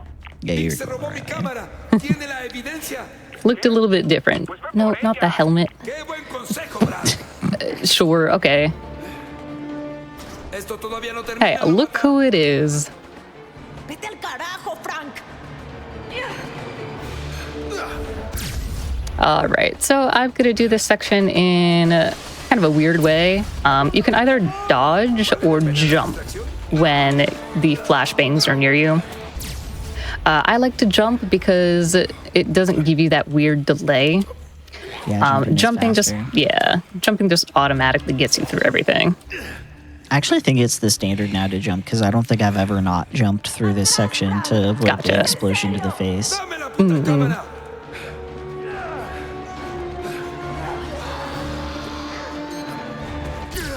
Whoops, that's fine. She can't get too far ahead anyway, so if she stuns us a couple of times, we're good.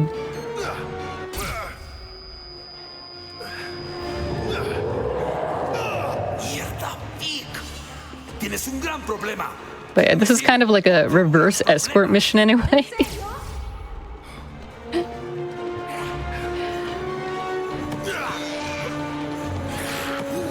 And then the best way to get through all this is to try our best. There is a cool way. It's very volatile though.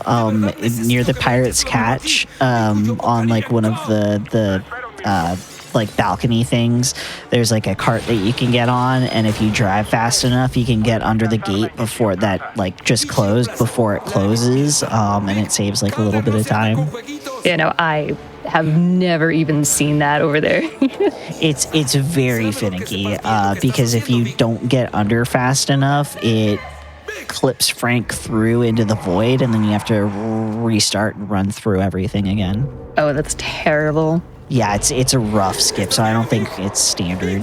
Yeah. I use it a lot. Also, this is Calder. We're gonna fight him. However, we can't fight him right now. We are weak and squishy, so we need the exosuit to punch his lights out. However, Vic needs to open up all these gates so that we can have access to everything that we need for this fight. So we're kind of just waiting and running around, gathering resources. I'm all good here. So we're just waiting for that gate to open. Huh, I just realized there's no weapons out here, really. Yeah, it's kind of pointless for you to have weapons since you can't really use them against Calder. All right, so Calder's Ingy. Yeah, we're gonna sock and bop him. Yeah, the presents are more optimal, Yeah. especially with the super. Yeah, there's two ways of fighting him, really. I like the sock and boppers more. I like alternating between these and the tree for the reindeer that appear in a little bit.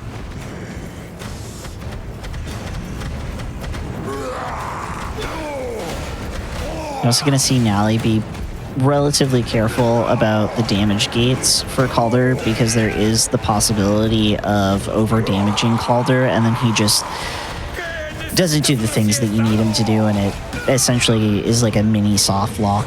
Yeah.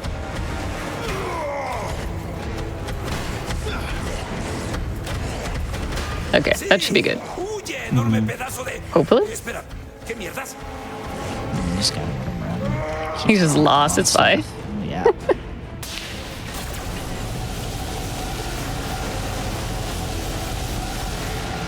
Okay, and this is why I put points into blunt weapons, because technically these work as blunt and fist weapons. So we're just going to put the damage in wherever we can. Each wave is going to have zombies spawn in. The ones that we care about are the reindeer. Nice.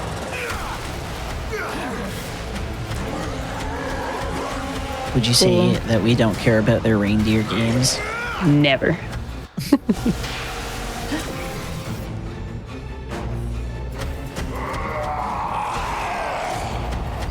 Okay, we're gonna heal up and punch him.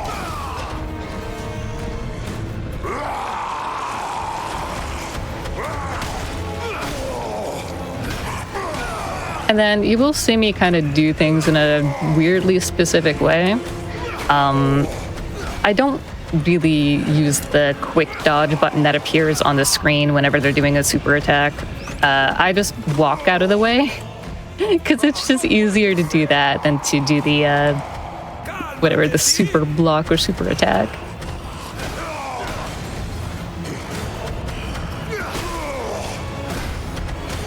I also just have to be very careful because he could just hit you even though he's not in your direction.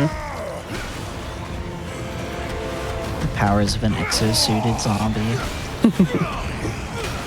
Okay, we're good. And there's a couple of waves of these. I think 4 or 5. Yeah, I think it's 4. Yeah, like actual waves. Ya casi. Solo mata algunos zombies más. ¡Oh! ¡Big Chu! ¡Maestra estratega!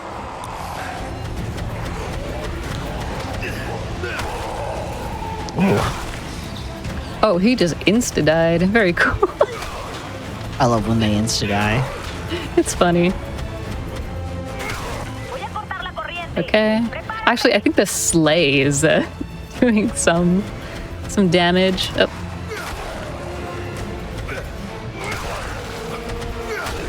El bar de jugo Ooh, se está nice cerrando grouping. con Thank you.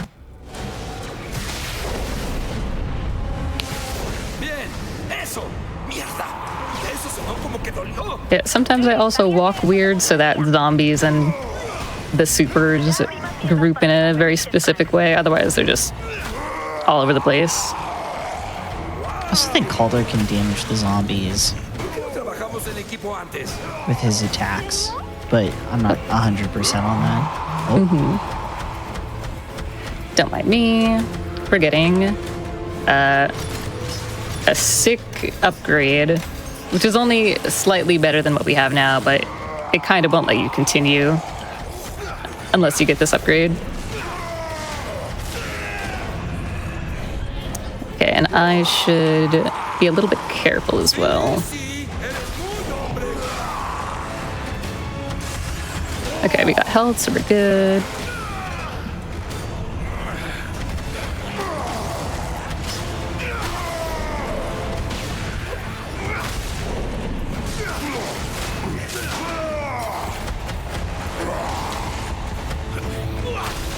Sorry, I know it's a little chaotic right now. Got like 1 or 2 more waves. 1 full one and then 1 big kind of partial one. one, yeah. Yeah. Préndele fuego, Vic. ¿Lo estás disfrutando? ¡Qué sorpresa! Yeah, this section is really kind of making sure that you're getting those quick kills on the reindeer zombie or what are they? They're super zombies, right? That's what they're called. Yeah, I think they're supers. Yeah, and like you'll see, like what Natalie just did is hitting one and then slamming on them. Getting them down in 2 hits is the best way to do it. Yeah. And then being able to get them all nice and grouped up means that you're going to be able to get through your wave faster. She's doing a really great job of that right now. Yeah, sometimes they could just spawn anywhere, which is unfortunate, but we do what we can. Te voy a cortar, imbécil. Okay.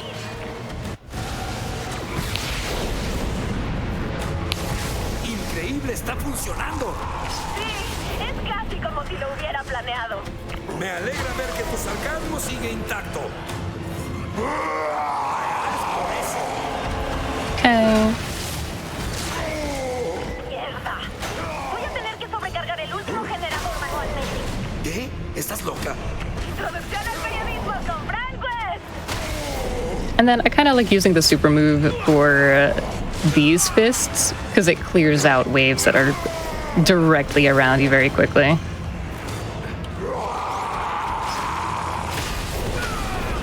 And then with this one, it's weird because you're just kind of waiting for him to do his thing. You can't damage him anymore. We're just chilling until he beams back up to orbit.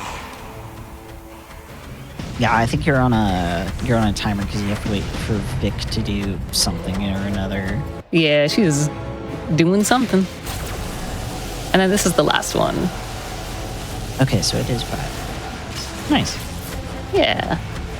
¿Qué demonios estás haciendo? Lo golpeo lo más fuerte que puedo. All right, couple more reindeer, and we're good to go. Oh.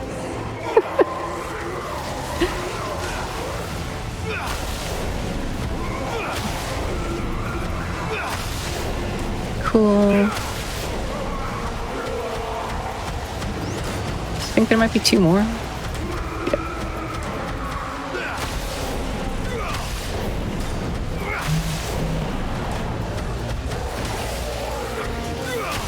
Neat.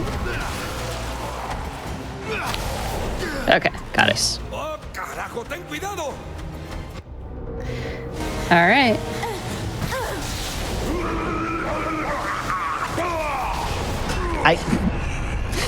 The sounds he makes in Spanish are so funny. That's why I love doing Spanish. Touch. Vic, mierda, mierda.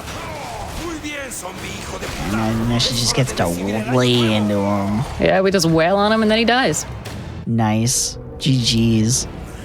So that's like the final boss of the game. However, we are not done yet. We still have the final boss, which is 6 minutes of auto-scrolling. But it's just waves of zombies, so it's not totally you doing nothing.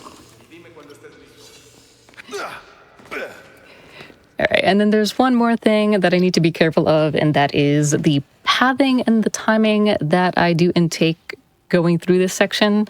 I have to wait for specific dialogue prompts to complete before I get to a specific section. Otherwise, it'll soft lock, which is super fun. Hey, Brad. I feel like that's been a lot of the commentary of this is we need to make sure to do this so that soft locks don't happen. We need to make sure to do this so that the car doesn't flip in on itself. That's the game. Alrighty, so I'm gonna walk kind of some of the way, and then I'll jump and then run, and we'll be fine. Yep. Thanks, Frank. Frank goes his own way. Alright, so this is the dialogue that I have to wait for. I don't want to get too close to the gate for this little like hallway over here until it completes. Otherwise, the game will think we're already there, and then it'll freak out. Okay, so it's telling us to go to the sky walkway door. And then they should spawn in behind us. Nice. Yep. Okay, Nice. that's the safe way to do it. Sometimes you can, sometimes you can barge in here and it'll be okay, but it's a 50-50. Every time I've done it, they're either there or they're not. A mí me funcionó. Creo que los hicimos enojar. ¡Vamos! Alrighty. Permanecemos juntos, Frank.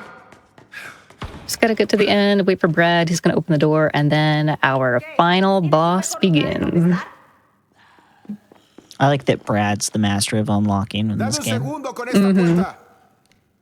No tenemos ni un segundo. Oh, nice. Alright. Countdown 6 minutes.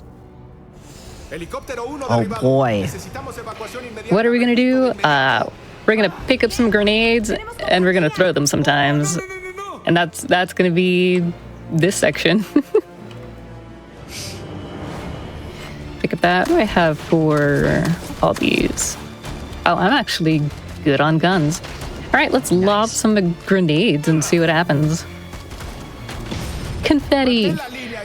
So, what's your favorite Dead Rising game? 2. 2, not off the record? Yeah, Vanilla 2. 2 is pretty good. The only thing that I would love for Vanilla 2 to have that OTR has over it is checkpoints. Mm-hmm. Yeah. But I love being a dad surviving the zombie apocalypse in definitely not Las Vegas. Oh, for sure not. Making sure my kid survives. How about you? I also really like 2. I actually like 3 as well. I like the different setting. I like that we don't play as someone who, knows what they're doing or has some sort of superpower in some way. We're just playing as Nick, who's a mechanic, and he questions his life a lot. Couldn't you argue that he actually does have a superpower because he's immune to the virus? Well, that's a different kind of superpower. I also just like his personality a lot, because Nick is just some guy. Like, he doesn't have that kind of personality to be like, yeah, I'm just gonna, get through this and survive. He's actually, questioning life and society and humanity, and he's like, oh, can we actually do this? Which I think is neat. That makes sense. Okay, who's your favorite Dead Rising character? Snowflake. Why is it Snowflake? Cat. Cat. Big cat. Just cat. If I had to pick a Dead Rising character, are we going like villains and main characters, or are we going survivors as well? All of the above. Anything. Huh. Yeah. Also, to answer the question in chat, it's not a fungus, it's bees. Yeah. Bees are the cause of the virus. Like, I kind of have to say, out of everyone, I really like, as much as I like Nick, I like Chuck. I think Chuck is a really cool character, and he has a lot of, passion and will to survive behind him, which I think is really cool. I still like Snowflake, though. I'm gonna say I agree with Chuck, but as at least for like a main character. But if I were gonna go with one of the villains, I'm a big fan of BB. BB's pretty sweet. BB and there's who's Dylan from 3. I love Dylan. His boss fight, his theme is so good. And then I think survivors. I mean, I've never collected all of those survivors in the game, but I like Jeff Myers. I have a little plushie named after him. His name is Jeff Meower. It's pretty great. Oh, that.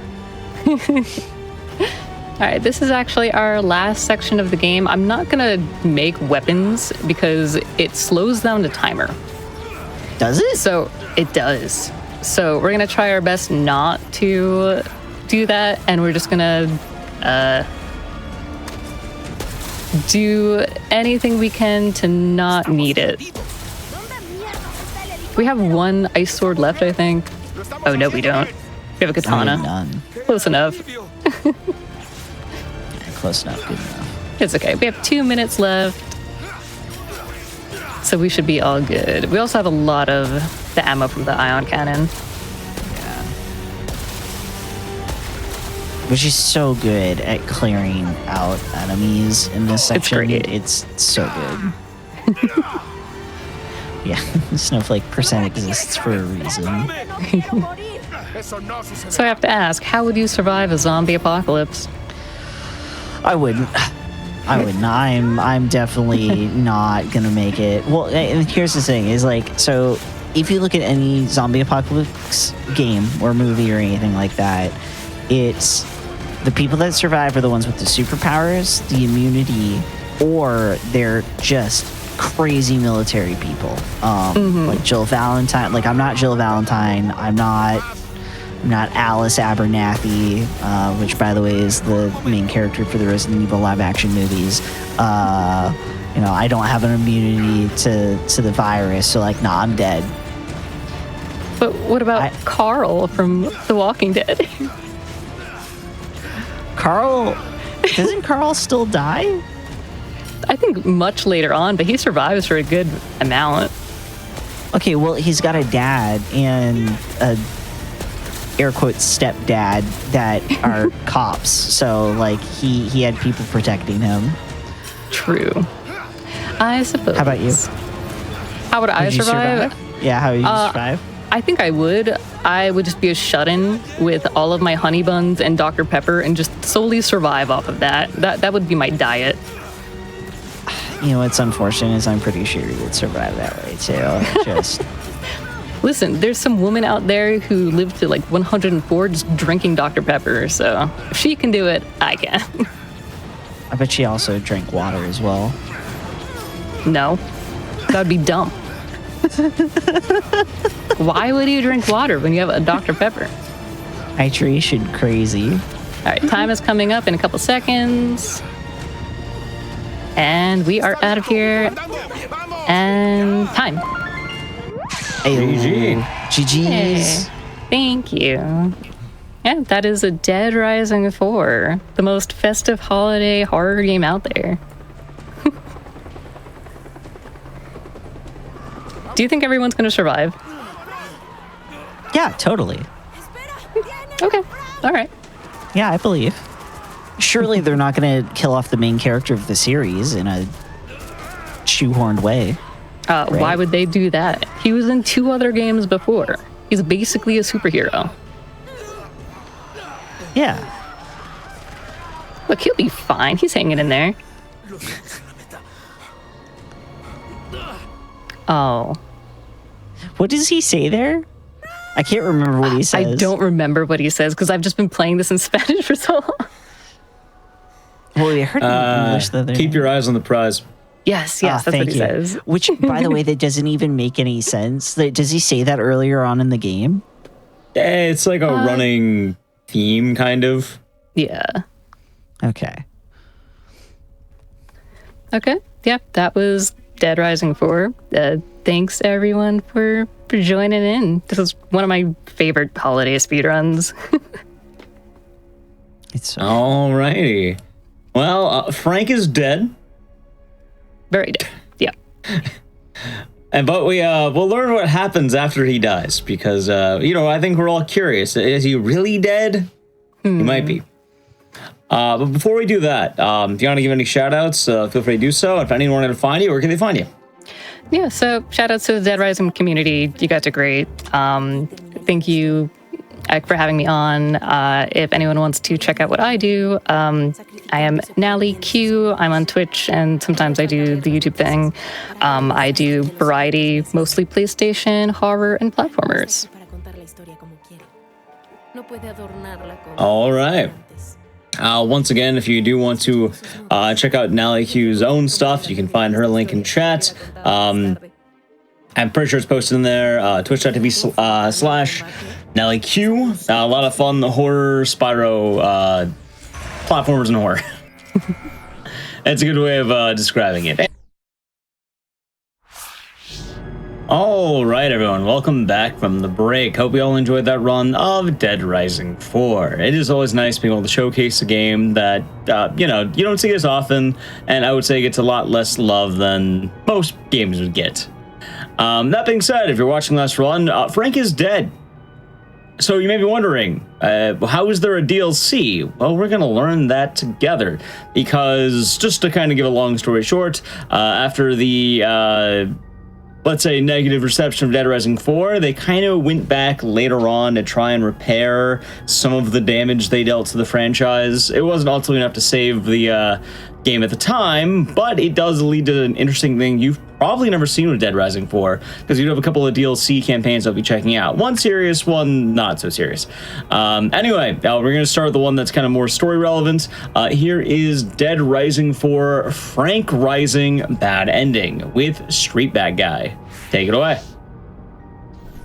Hello everyone, I'm Street Bad Guy. I am the only non-American in this trilogy of Dead Rising 4 runs, and I'm hopped up on coffee, so if I suck at talking, I apologise, but to coax me along and support me with this is my good friend, Texan Red Wolf.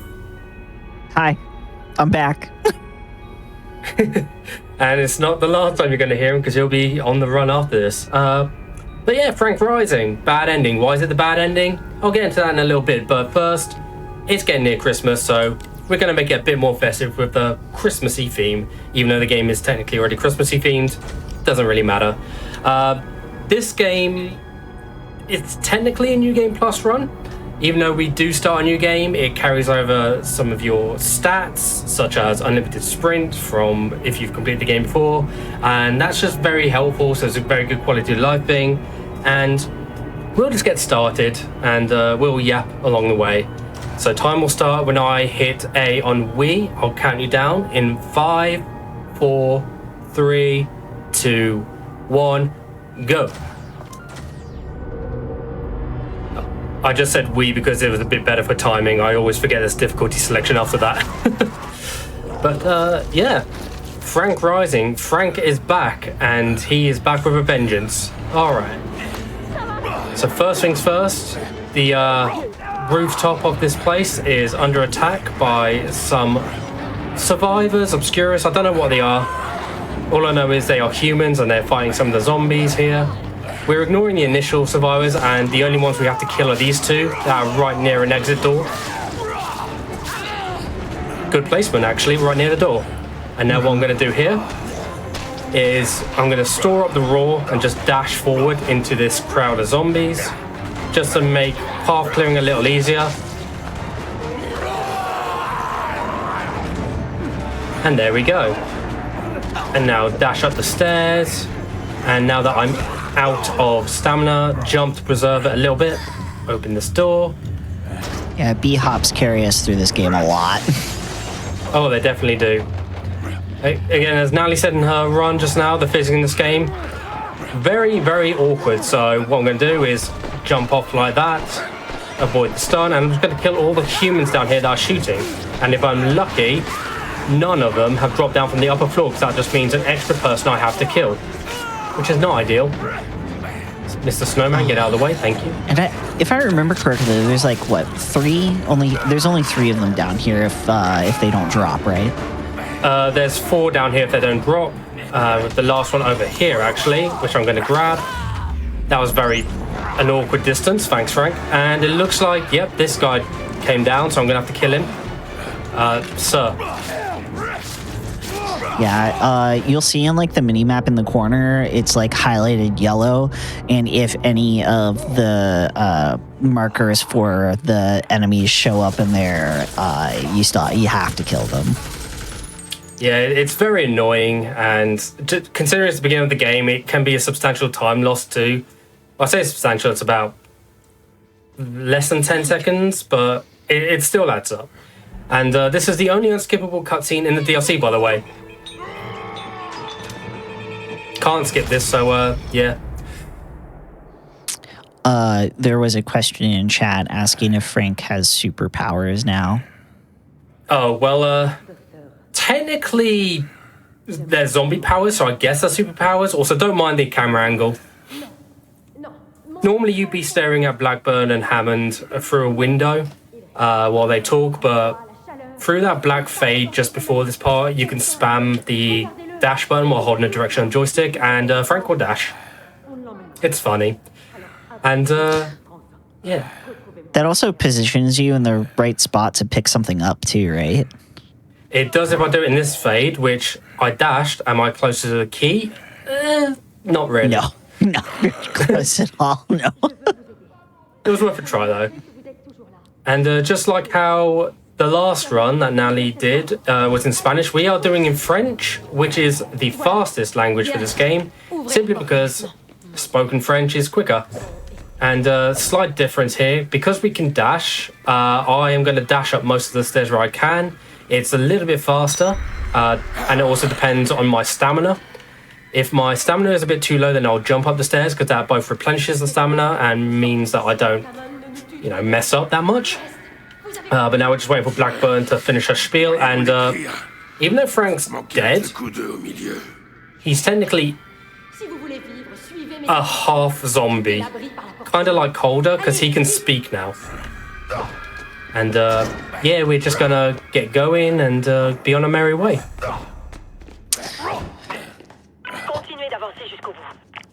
It's been a while since I've done this run, so I'm trying to rattle my brain for what comes up next, because I think right now you're just running for a little bit until you get outside, and then a little bit more of what's going on kind of picks up pace, right? Pretty much, yeah. We're back in the mall section, so we're kind of restarting the game from the mall section, trying not to hit zombies while we dash through here. But yeah, I'm not going to lie, before this run started, I had to try and rack my brain to try and remember some of the key plot points, but it is what it is. Génial. Tout le monde veut ma peau à présent. Blackburn. Alright, so we are coming up to this first little part where I'm going to do a checkpoint reset once I get close to the gate, just to try and get a bit more better RNG on the zombies that spawn in the fight. So as soon as that comes up, we are going to do... Oh, that's new.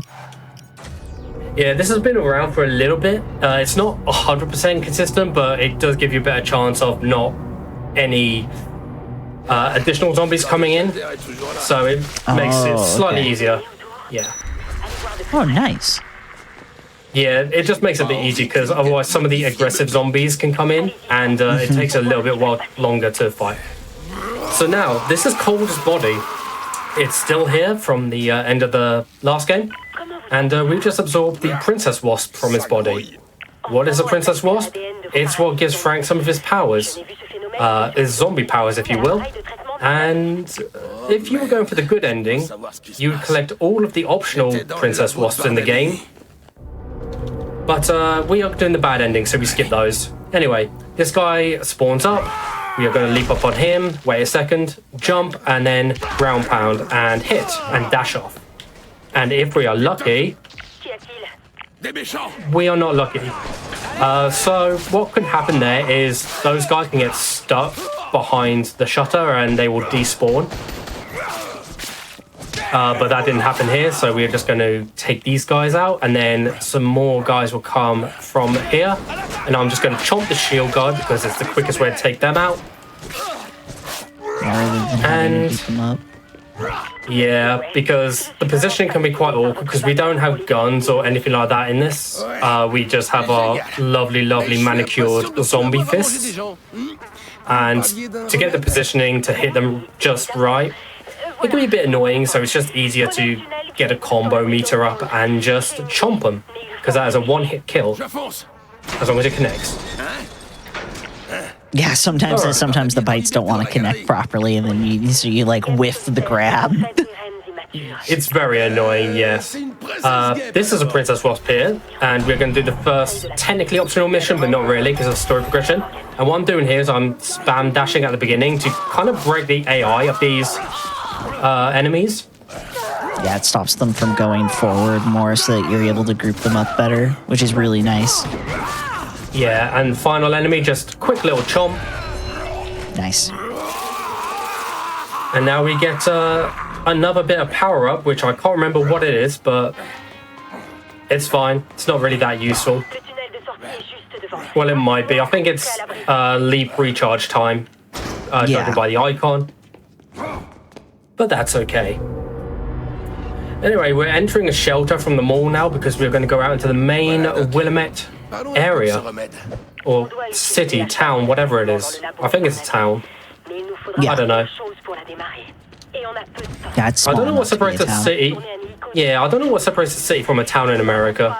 I know the difference in the UK, but America, I have no clue. Oh, okay, that makes a bit more sense. In the UK, it's just if it has a decent-sized population as well as a cathedral in it. Jump over, thanks, Frank. We are raiding this drugstore for some antidouleurs, which I think they're solenoids. No, they're not solenoids. They're some kind of drugs. Don't worry about it. And we're just going to run through and ignore. Painkillers, thank you. Yeah. Again, it's 5:30 a.m. for me, so I apologize, but we're just running through and ignoring the zombies for now. There are aggressive zombies in this pub, this Irish pub, by the way. We're going to try and avoid all of them and just dash down the stairs, kind of ignore that guy and grab the control key from this chest, and hopefully it's going to be nice enough where we can avoid them coming out. Yeah, just about. Good. Cool. Yeah, so Blackburn's given Frank a grocery list of items to get to kind of make some Zombrex, essentially, to cure Frank of his zombieism again. Yeah, the only difference is unlike Zombrex, this will permanently cure Frank. And we just got the spit. So what I'm going to do... Oh. There we go. We have a little bit of a time section here. We have to wait for some dialogue, so I'm just going to try and clear out these guys where I can. And now I can grab this thing. These are the solenoids. Yeah. There we go. I got my order somewhat right. That zombie went flying. Nice. Now we have about a 3-minute wait, roughly, for the next item that we need to get. So what we're going to do in the meantime is get something that's actually going to be very helpful in the run, and that is this optional Princess Wasp. And what this will do is it will make dashing through crowds of zombies easier. And to do that, all we have to do is build up our combo meter enough. In here, I think it's 100 for this mission. Yeah. And the fastest way to do it is to like slap, but also dash. Like your dash is actively making the combo meter go up. Oh yes, and one nice thing about it as well is if you have any combo meter before you start the little optional Princess Wasp mission, it stays on your combo meter, so it counts towards finishing this a bit quicker, which is nice. Yeah. You know, there's something really goofy about the transitional runs today. Oh, yeah. It's so look, think about it really quick, right? When Frank was alive, he was speaking Spanish, but then he died, became a zombie, and started speaking French. I mean, he's just very monolingual. That's the difference between life and death. Apparently, that's what happens. I mean, when he died, and now he can speak a whole new language. At least so if you died and became a zombie, what language would you guys want to learn? I don't think you have a choice. I think what if it's always just French? Oh, I'd be fine with that. I'd be fine with that. I live across the world from France, so I have to live with that, so I don't want that. Well, because think about it, like most of the time, the spookiest of ghosts are French. Like French has like really good horror. The French have great horror. So really, it's the only way. If I was a zombie, I would love to just come back and learn like a really niche language, like I don't know, Tagalog or Welsh or Gaelic or something like that. They're not that niche, language. But hey, Welsh and Gaelic aren't dead languages. Come on. Neither's Tagalog, to be fair, but you know they're niche enough where it'll just be nice to know. We this have game a few really more... likes its waiting. Yeah, we have a few more seconds here, and then we're good to go up to the door and just open up. But I think this is like the main waiting section. Yeah, I think that this is the only waiting section for this DLC. Yeah, there is technically a pseudo waiting section near the end, but I don't really count that. Yeah, Gaelic isn't a dead language. You tell them to spin the yarns. No, All right. I was just saying, like in general, learn a dead language because you're dead. Also, I think you pick up absinthe. You pick up absinthe? Yeah. I don't even think that's part of the solution. I think Blackburn just wanted to get hammered. Festive cheer and all that. Yeah. Anyway, we are now going to the bus depot to try and find something that was hidden away in a locker that Blackburn wants us to get. And just to get across a bit quicker, I'm going to leap through as far as I can. And just wait for the dash. There we go. As soon as we get in here, can dash straight towards the locker. And as soon as we pick it up, we dash backwards a little. I was gonna say, isn't there a cool little swaggy strat to just dash back rather than having to make that long haul? Yeah. You can dash back twice if you're fast enough, but I thought that was a prompt there to pick it up. Because it's been a while since I've run this, but I still know enough to make it through, which is fine. Also dash through the car, because Frank is that strong. And if you keep your eye on the right here, see that car in the middle of the street over there? You might just see it do a flip. Are we lucky today? Oh, the car doesn't want to flip today. Damn you, Dead Rising 4 physics. When you want them to work incorrectly, they work properly, but when you want them to work properly, they work incorrectly. Oh, yes. But still, most of the time it does flip for some reason. I don't even interact with it, it just flips on its own. It's cool. Does a nice little backflip. Anyway, this is the raw power-up that we just picked up. Oh. Usually you can just dash through them, just ignore them, but we will ignore this guy, so don't worry about them. And we are going to West Ridge, I can't speak, and we are just going to ignore all the crowds of zombies here by dashing through them when we need to, and we are going to make our way to the school, which is the worst part of this run in my opinion. Yeah, it's very volatile. And the main reason for that is enemy RNG, because it is a lot of mutated zombies, and the mutated zombies, they can be very finicky, so we will just see how they go. And also there is the boss zombie in the run, which I'm not a big fan of, because sometimes it's easy, sometimes it's not, but we'll see when we get there. And while I focus on that, Hex, you want to explain the fights and how they go? Yeah, I can do that. So he's gonna come in here, and they're like the reindeer zombies are gonna spawn. He's gonna scream at them because screaming at them stuns them, and he wants to kind of scream at them in such a way where they kind of get close to the wall, and they kind of get locked in place because they will run around and be rude. And much like with the shield zombie, shield scariest guy, you go for the bite once you build up enough combo for it, because it's pretty much an instant kill. So right here, oh, dude, I think you got that. So what Street wanted to do here is get them stuck behind these mattresses, because it locks them in place so that they don't move anywhere else, so that he can kill them, get the combo, and do the grab. Excuse me. You are on my naughty list. Yeah.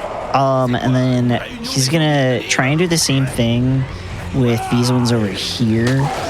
Get them close to the wall so that they don't fly around all over the place. Like to give a little scream so that they can stun. Then he can stun them and then grab them. They are being really rude tonight. Yeah, this is the RNG I was talking about. They're very annoying. Yeah. We tend to use a lot of screams here because the screams help also push them back a little bit too. Whoa. How dare you? Those are also just random fresh zombies hanging out as well, which is very frustrating. Yep. So he's gonna finish cleaning these guys up, and then we're gonna get the big super zombies. So he needs to run all the way back over to this other corridor, and he wants to scream, lock him into place by any corner, honestly, but specifically by the mattresses, and then he can just wail on them, screaming every so often to keep that stun up and keep him in place. Because if he goes into the gymnasium, man is gonna zip zop all over the place. Good job. That was pretty good. Thank you. Yeah, the Queen RNG, that was a Queen Wasp, by the way, not Princess Wasp. And the placement on that zombie can be very frustrating. But luckily it wasn't too bad in terms of zombie positioning there, so I'll take it. Yeah. Anyway, now that we're done with the school, we're heading over to Tom's farm. It's now under new ownership, aka Hammond is barricaded in the barn, just, you know, taking shelter from some obscure soldiers who will come a-knocking soon. But that's cool. And we're just going to ignore the gate, we're just going to hop over. It's the little things, you know. Yeah, you've rerouted this a little bit. Not a little bit. I think it's pretty much the same route, but it's okay. Anyway, Hammond's up there, you can see her, and when the camera zooms in on her, you can still move. So I'm going to dash closer to the door and wait for the dialogue to finish. And then we can enter the barn. And Dash over. hello, Hammond. Oh, on dirait que vous avez jamais vu d'homme zombie mutant avant.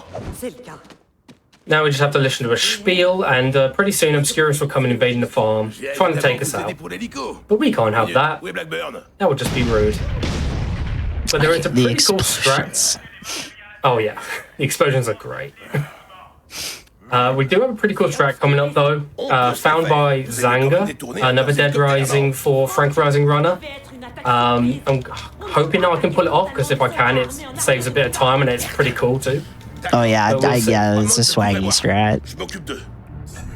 Alright, so now time to defeat Obscurus in somewhat of an order.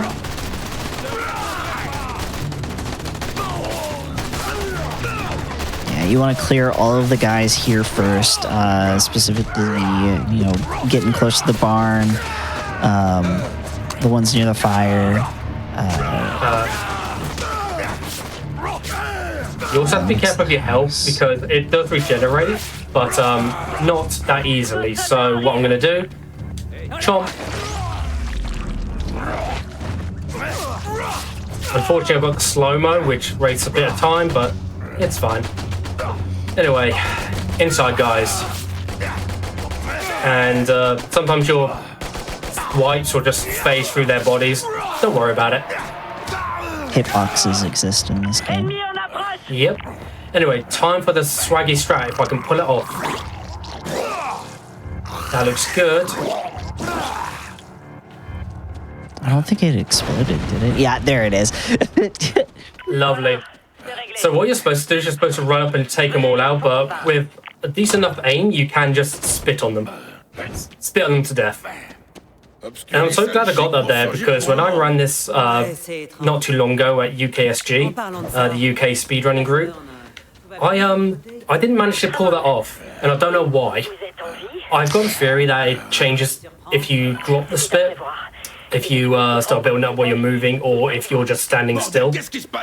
But hey, I'm glad I pulled it off. Anyway, now that we have kind of defended the farm, you know, defended from the invaders, we are being told that there is a helicopter possibly coming, and that we need to take over Obscurus. So we're being directed to go to the nearby winery, or vineyard, whatever you want to call it. Oh, which is the next most annoying part of this run, if I remember correctly. Yes. When we get to the winery or vineyard, I'm just going to call it the vineyard because that's what I always call it. There are quite a few exo soldiers in there that can be quite annoying, but they're not the most annoying ones to deal with. The most annoying ones to deal with are definitely the flamethrower guys. If you remember from Nally's run, flamethrower guys, no bueno. Definitely not good. And actually what I'm going to do here is I'm going to build up my combo meter a little bit, just to make this next part a little bit easier, because there are two shield guys up here, and I want to have a combo so I can just eat this guy. So get health Very back. nice. Yeah. As you can hear this from is that's why you want the combos, because you know he's gonna keep dodging it. Yeah. The alternative is just the raw, to be honest. Also, RPG guy, no thanks. Hello, Mr. Flamethrower.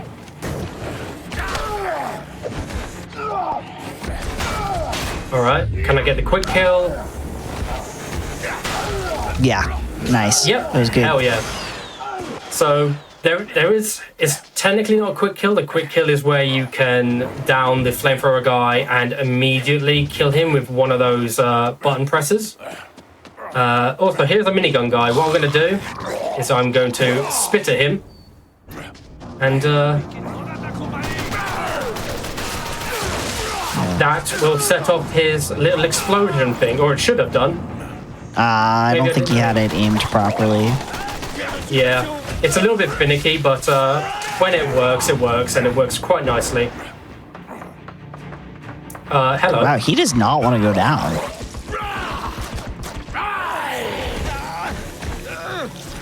I'm just gonna have to do this the old-fashioned way.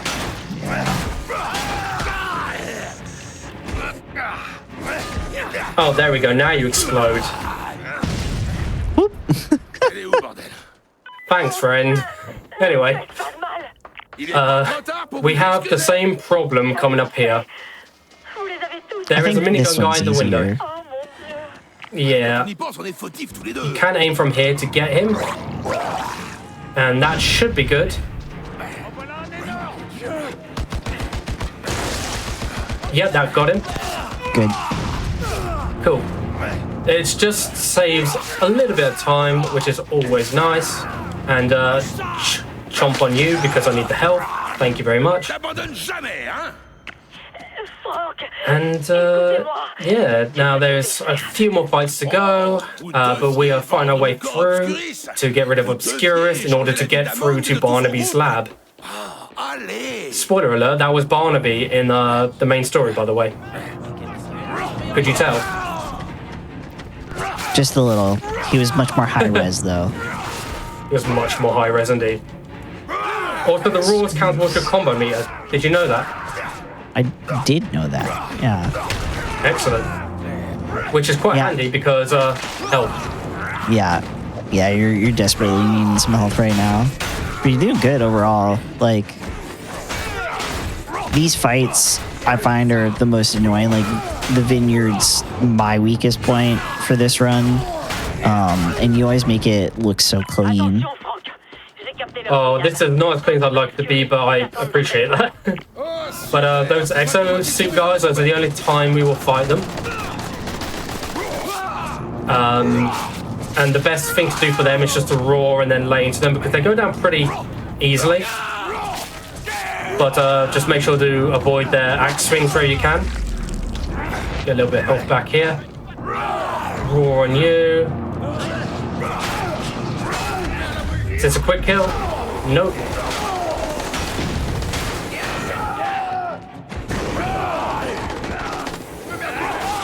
Yeah, that flamethrower guy is always so frustrating to deal with. Yeah. This guy especially is annoying because he's right in the doorway. So, trying to get around him is very annoying. Okay. Thank you, Frank. Alright. That's these guys dealt with. And now we're in the basement for the last set of enemies before the lab. First things first, chomp. And then I'm going to go over here because of this RPG guy being a nuisance. Have a little roar.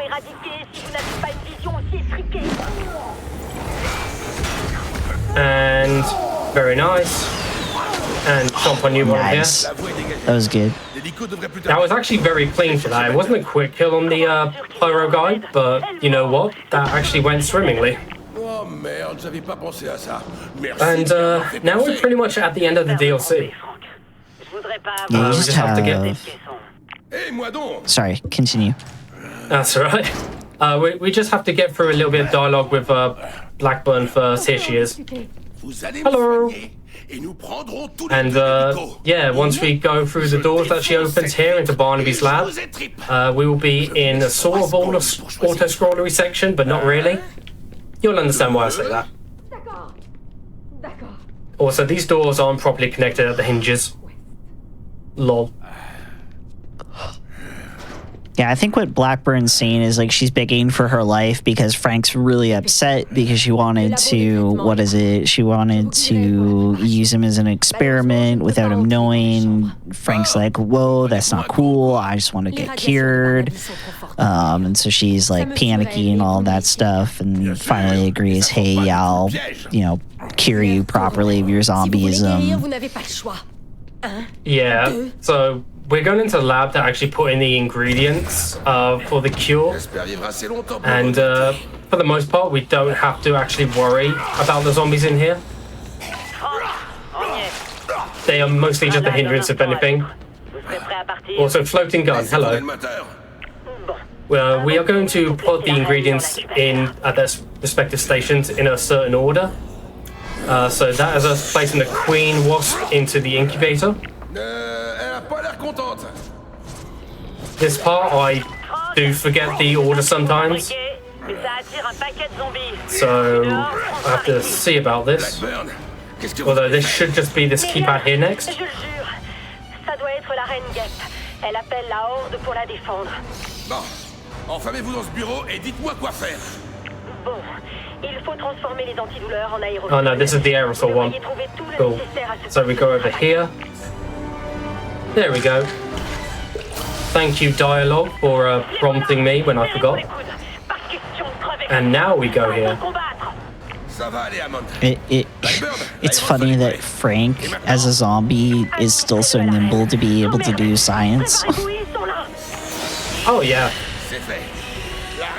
Don't you know that photojournalism gives you science knowledge now as well, even if he is being directed by Blackburn? Also, the fresh zombies are here now, and soon the mutated zombies will also come in, which is not great. Where are we? We are over here, yes. Yeah, because everything that Frank is currently doing is like aggravating a queen bee, which starts summoning all of these zombies because we're like, whoa, our queen's upset. We must go protect her. Alright, I think this is the next station. And I'm just going to keep on chomping here to keep my health up, because even though these zombies aren't really a problem, if they get too much and start hitting you too regularly, yeah, that can be a problem.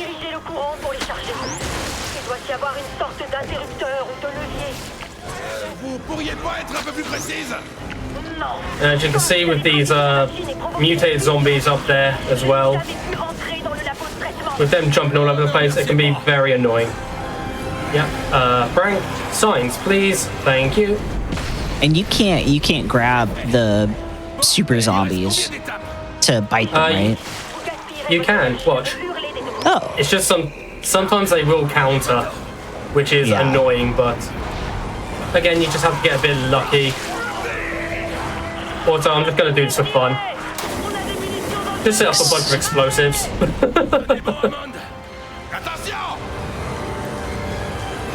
Next station's coming up, and yeah, I'm waiting a lot between the stations. That's why I kind of call this an auto-scroller, but not really.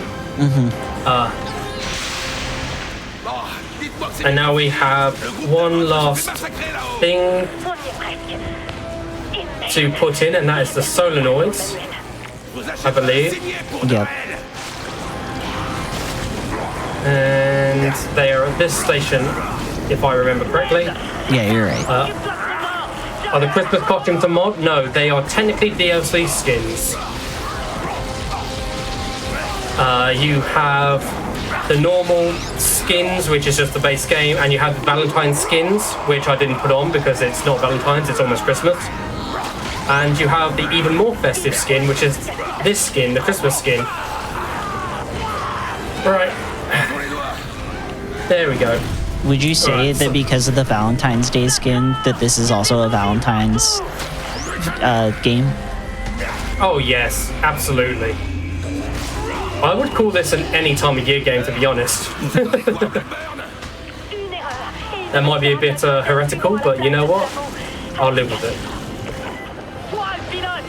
Now we just have to wait for a little bit until this door opens and we can enter it, and that will be the end of the run, so I just have to survive until then.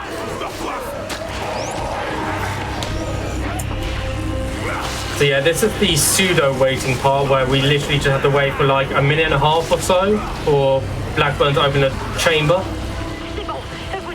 And yeah, we can just kill zombies in the meantime, keep our health up, you know, all that good stuff. So why is it bad ending?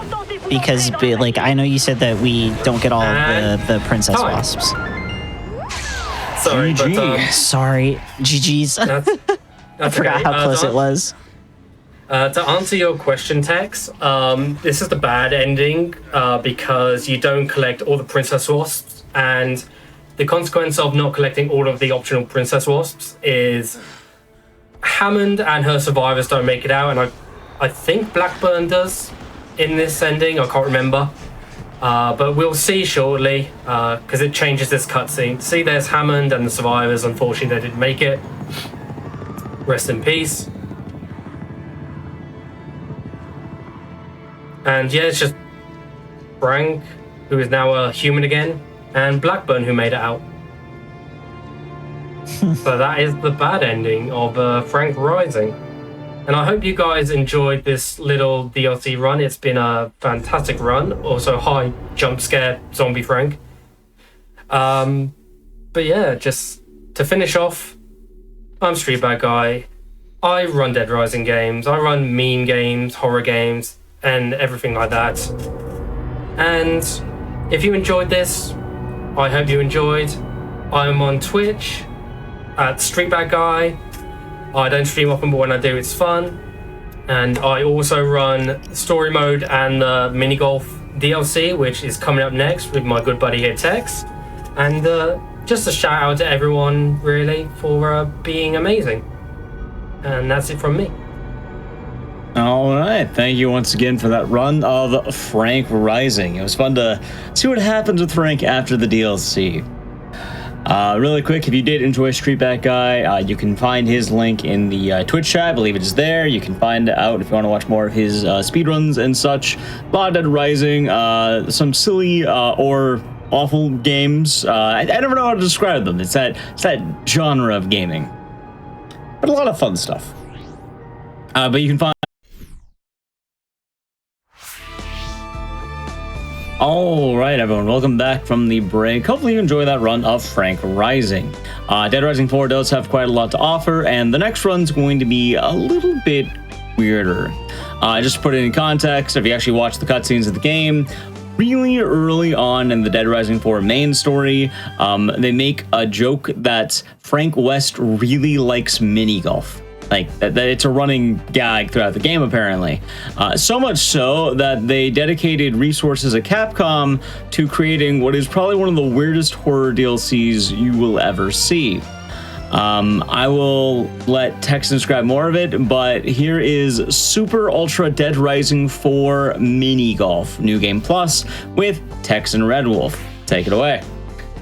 Hey there, everyone. I know you have heard my voice for the last 2.5 hours on commentary, but hi, I'm Texan Red Wolf. I play pretty much almost every category of Dead Rising 4, but my bread and butter is Dead Rising 4 Mini Golf, both the New Game and New Game Plus versions. On comms, I've got my good buddy Street Bad Guy, who was the runner for the previous run, and we have rerouted this run to near perfection over the last few years. So I love mini golf. Mini golf's so good. So like as X said, it's a DLC based off of a throwaway joke during Case Zero from Story Mode. Basically, the way that Vic gets Frank to the military complex is by saying, hey, we're going to go to mini golfing, and then she debates him.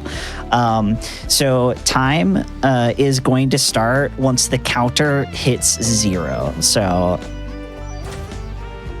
this is gonna go off, so we're good to start now.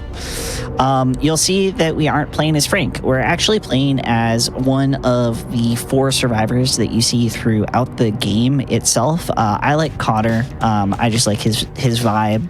And we are also playing in French. And the difference between New Game and New Game Plus is that I have the most powerful clubs right off the bat. So I'm gonna go this. Ooh, I hit it too hard. It's okay. Usually, so I accidentally hit the ball too hard, but you can get a hole-in-one on this right off the bat.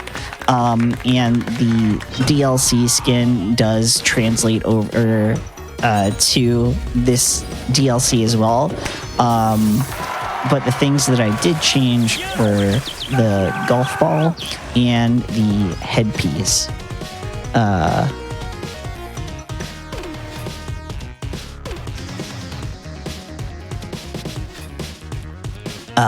Or the golf ball and the headpiece to make them more festive. Oh, ça me donne toujours un peu So la nausée. we're gonna keep moseying on through. So for this, I don't remember who found this strat, but we're not gonna adjust at all. We're just going to hit it a little lighter and hope that it hits perfect.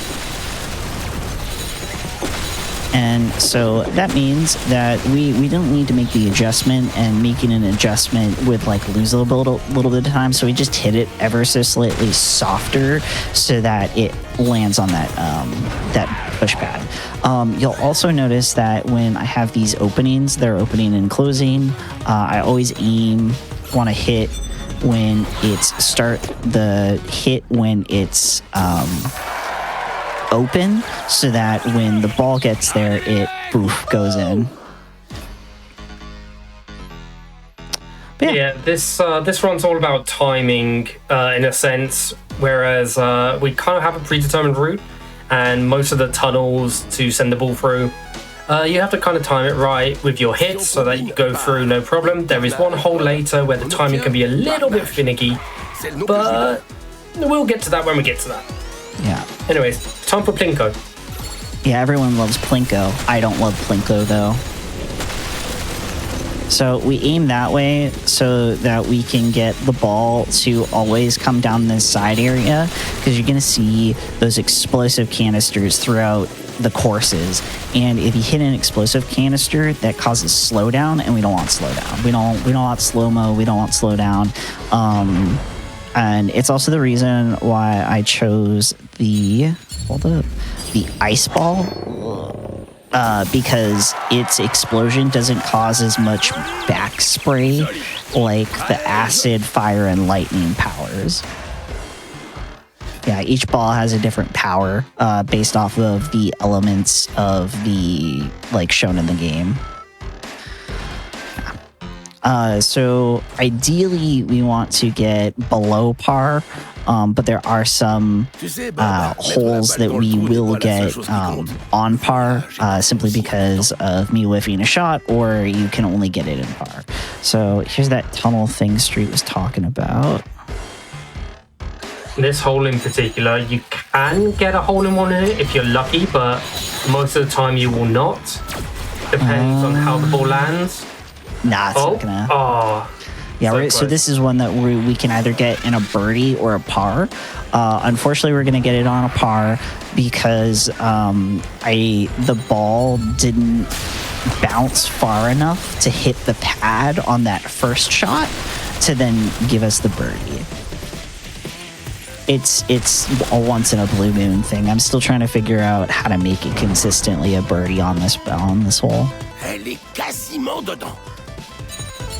Oh, someone in chat just put Dead Rising to Plinko to Bob Barker to Happy Gilmore. This makes Dead Rising a part of the Adam Sandler cinematic universe. I love that. That's amazing. That's great. One thing I forgot to mention is that there are 6 courses. Each course has 4 holes, so we're dealing with a total of 24 holes throughout the entire run. It's pretty alright for first go. That first hole that I shot the ball too hard on, you can get that as a hole-in-one 100% of the time, all the time. It's very consistent. So next up is Golden Apple Vineyards. This one doesn't have a lot of crazy pathing or anything like that. But the cool thing about running on New Game Plus and having the most powerful clubs is that we can just send this sailing into the sandpit. And you might be like, well, why are you sending it right into the sandpit? Well, you can only get it into the sandpit. That's as far as it goes. But the sandpit also helps you navigate and make sure that your ball stays in the right spot that you want it to be. So you'll see me strategically utilize the sandpits throughout this run. I think that's where I want it. And you'll also see me try and strategically not get the power-up, because the power-ups don't always help. Like in that instance, if I didn't have the power-up, it would have gone in. I don't know. I think that tunnel in general is just janky, even with a power-up or without a power-up, because for some reason it can overshoot or undershoot the ball quite a lot, and it doesn't always go in straight from the tunnel, at least in my experience. It's very annoying.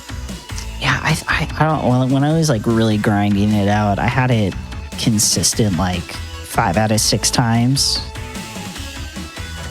which was pretty solid. Yeah, we rerouted the heck out of this from when we initially started, because I started playing this on the PS4. Street, you want to explain this while I line it up? Yeah, this is one of my worst holes. I hate it because the timing on this robot is a little bit deceptive. If you go too early, you'll hit the robot and you'll immediately whiff. And hole in one. Lovely hole in one, lovely. But yeah, you just want to make sure to go straight up the middle ramp, making sure the robot cone is not on its way in front of you if you can help it. But again, you have to time it with your swing so that it just misses. Otherwise, yeah, you'll bonk on the cone and it'll go flying. Yeah, I find the best way to when to start your shot is when the cone is just in the middle of the path. And that seems to be the most consistent, and that's when you start your shot. All right, this one's pretty simple. We just shoot through this shortcut. It goes sailing. It might get stuck in the sand. No, it's not. Okay, perfect. Wait, no. Okay, so this game's really, really silly. Even if you're touching the smallest amount of sand, like I currently am, it still forces you to go to the wedge. And so it just means that we give it a little extra oomph with the putter so that it goes in.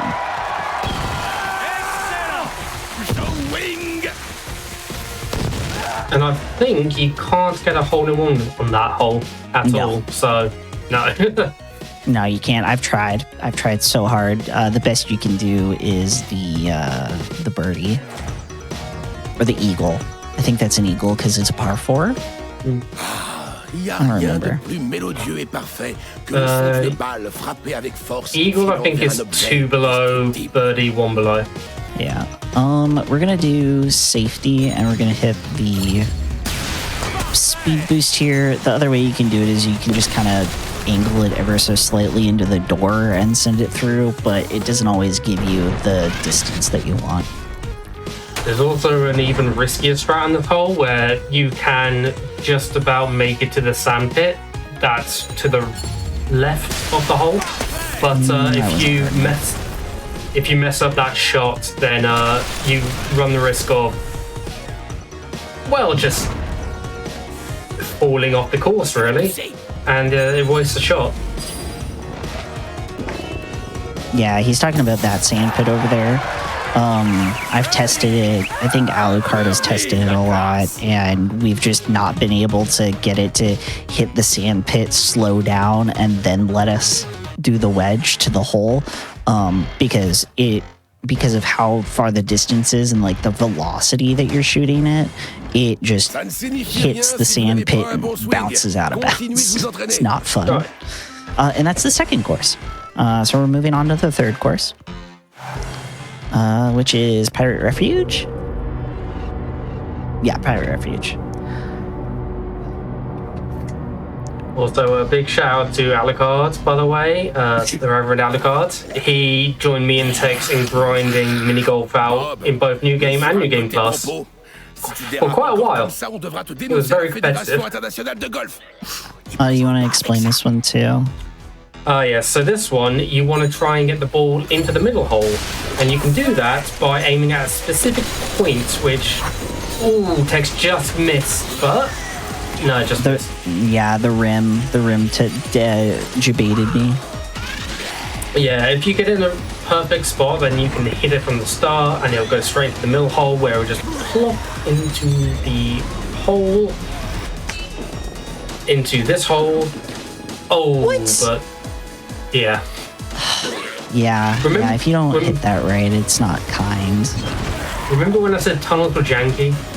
Yeah. It's because they're slightly larger than the model for the ball, I think, so that extra room kind of dictates their trajectory when they get flung around in the tube. That's my theory anyway. Yeah. Which makes sense because, like, if you angle the ball in a specific way in the tube, it will bounce off the sides every so often. Okay, I love this strat. So we're gonna switch to the wedge, and we're gonna hit right here, and we're gonna yeet it. And this shot is just pure cinema. Oh, so good, such a good shot. I don't know who found that one. It was either me or Alucard. I can't remember which of us, but I just know that, yeah, one of us was like, oh, hey, this works. Yeah, because before we would send it off in the direction of one of the boost pads, because we couldn't find a way initially to get it into that section with the driver, but then we started realizing, oh, we can just start using the wedge for it. This is a pretty easy peasy one. We just full send it. We don't move, we just go boop. Yeah, the only tricky part about this one is getting over this next part because there is a little bit of a slope on top of the ramp.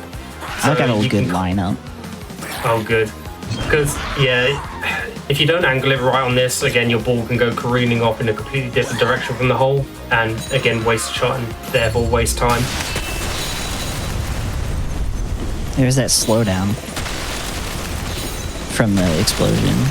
Yeah. Oh, that was just a little bit off, but it's all right.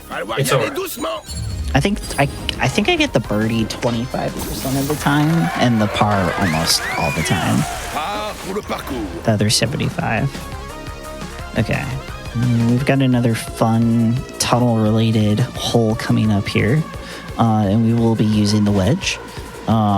We figured out that we can start using the wedge for sections because sometimes you can't pull the driver back as far as you need to. So, like, just to kind of demonstrate that, like, I'm aiming for this hole. I can't aim for it properly. So we take the wedge and we use the wedge. This is another instance of the tunnel being very janky, and this can either lead to a hole-in-one if you're very lucky. Oh, hey, let's go. Or sometimes it will overshoot, but luckily that didn't happen. Yeah, that likes to bounce off the rim or not want to go where you want it to go. I'm also trying to be as quiet as possible because my roommates are sleeping, but I'm getting some pretty high pull-in-ones right now. And that's course 3. 3 more courses left. We're halfway through the round.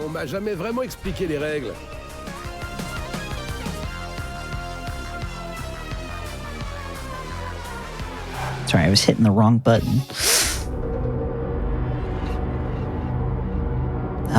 This is Medieval Fairways. This one has a few cool holes. Can't remember some of them off the top of my head. This one, yeah. Would you care to take the reins on this one as well? Sure thing, buddy. So, this is the same as the hole earlier with the 3 holes that you have to try and get the ball into one of them. This one you have to try and get it into the right-hand hole, but that is kind of blocked off by a little hump on the course there.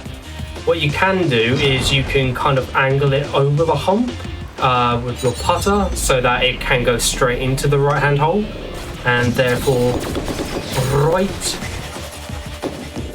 Oh, so close. Yeah, a little bit too forward, so it caught the rim.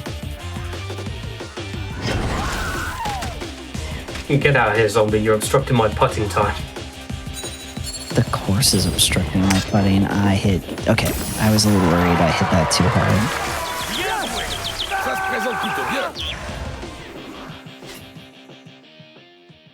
I also think Medieval Fairways has the anchor hole, doesn't it? Or is it the course after it? I think it's the course after, because I think that is the first hole of the course it's on. This one's a nice one. So, I'm not gonna fully hit this boost. I want to hit it just on the corner, so that it. Damn. So if it had done it right, it wouldn't have hit the boost, and it would have just gone into the hole, which would have saved a little bit of time because you don't have to watch the ball go up and down. And sometimes this one. Oh, sorry, Tex, go ahead. Yeah, go for it. Okay, I was just going to say another reason why you angle it that way on the boost initially is because there are almost hidden bumps on the course too, which can ruin your shot, but if you aim it just to the corner, you can avoid all of them. Yeah, this hole was another one of those holes where you can either get the hole-in-one or the par. Sorry, or the birdie. C'est pas le trou le plus mortel que j'ai jamais vu, mais quand même. This one has a few more shots. So you see that it's a par 5. We're probably going to get it in a birdie, depending on how this goes. So shoot like that. I have never seen it bounce off like that. Oh my god. That's never happened before. That has genuinely never happened to me before. Okay. I think what we need to do.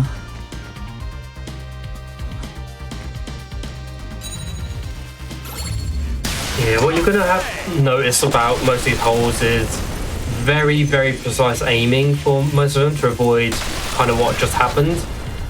We kind of have spots where we already aim in the route in order to avoid most of the spots that will either bump us off the course or, you know, just ruin our jumps like it did there.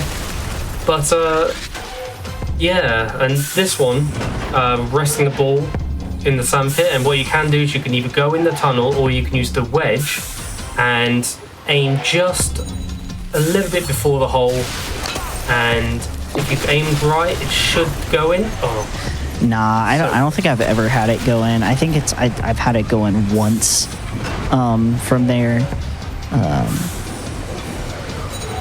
But that's okay. We used to always put it through the tunnel, but the tunnel just kept shooting it in weird directions, and would never actually give us the hole-in-one. Sorry, the less amount of strokes. So it was just easier to do the wedge option. It also takes less time to set up the wedge than it does the other one. This tunnel is a little bit different on New Game Plus. Instead of waiting for it to what? I think I mistimed that, or I was a little too high. I think that was just mistimed a little bit. Yeah, this tunnel's a little bit different in that you have to wait for the lid to be open before hitting it, I believe, on New Game Plus. Yeah. Otherwise, you will mistime it. Yeah, I think I was just a little too high on that one for the initial one. That's okay, though. It's okay. And then in New Game, we just don't have the distance with the level 1 clubs, so we do, we shoot forward, and then we use the wedge to get the ball directly into the hole, which is such a cool shot. I love that shot. Yeah, I think I was the one who did it like first, because I remember just not touching the mouse. I was like, well, my run's dead, I might as well just shoot the shot. And hey, it just went in perfectly, so I was like, oh, that works. Nice. Oh. Okay. I love it when an unintentional strat comes together. We are now into Industrial Zone, which is the second to last course. Oh yeah, this is the one that starts with the anchor hole, I believe. Yeah. Okay. Yep. So in practice, I got this. I will not get it now. Okay. If you want to try and explain this while I set it up. So the anchor is swinging on a pendulum-like fashion. If you time it right, you can get through the tunnel. Exactly like that. Exactly like that. Holy shit. Without hitting the anchor. If you hit the anchor, there is an alternative tunnel you can go to, which is like just below where you started on the hole, but it's a little bit slower. I can't believe I made that. Oh my gosh. This is why I made that Photoshop of you being the mini golf champion, dude. So many hours put into this game. This is another one of those ones where we could just probably eat it like that, but it's definitely safer to do this. Yeah, because I think if you just like shoot it to the green itself and try to aim for the sand, yeah, it overshoots a ton. It launches into the stratosphere. Yeah, so it's just safer to take the boost, and then we're going to take another boost. And we're unfortunately going to take out a snowman in the process of doing that, but he'll be fine. And there is a reason to hit the snowman, by the way. It's to get us in the perfect position to do the final putt without going too far away. He got decimated. He did. And don't worry that it says you can equip the snowman mask. You can't. It'd be fun if you could. It would be funny. I think it's just like a leftover asset from the main game where they were like, well, no one's going to try and equip it, right? The amount of times. Yeah. The amount of times I've spammed E just to see if it would work.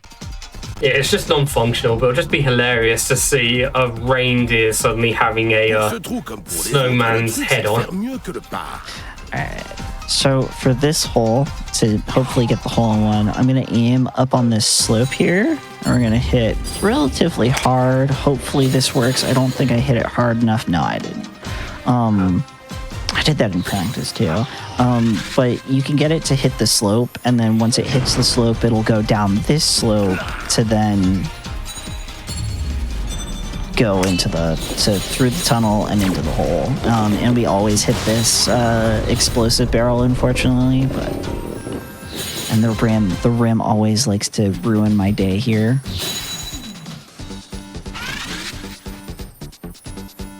That's okay. Yeah, I feel like I'm being a little too loosey-goosey with my shots tonight. I blame it on being tired. I feel you there, buddy. I feel you there.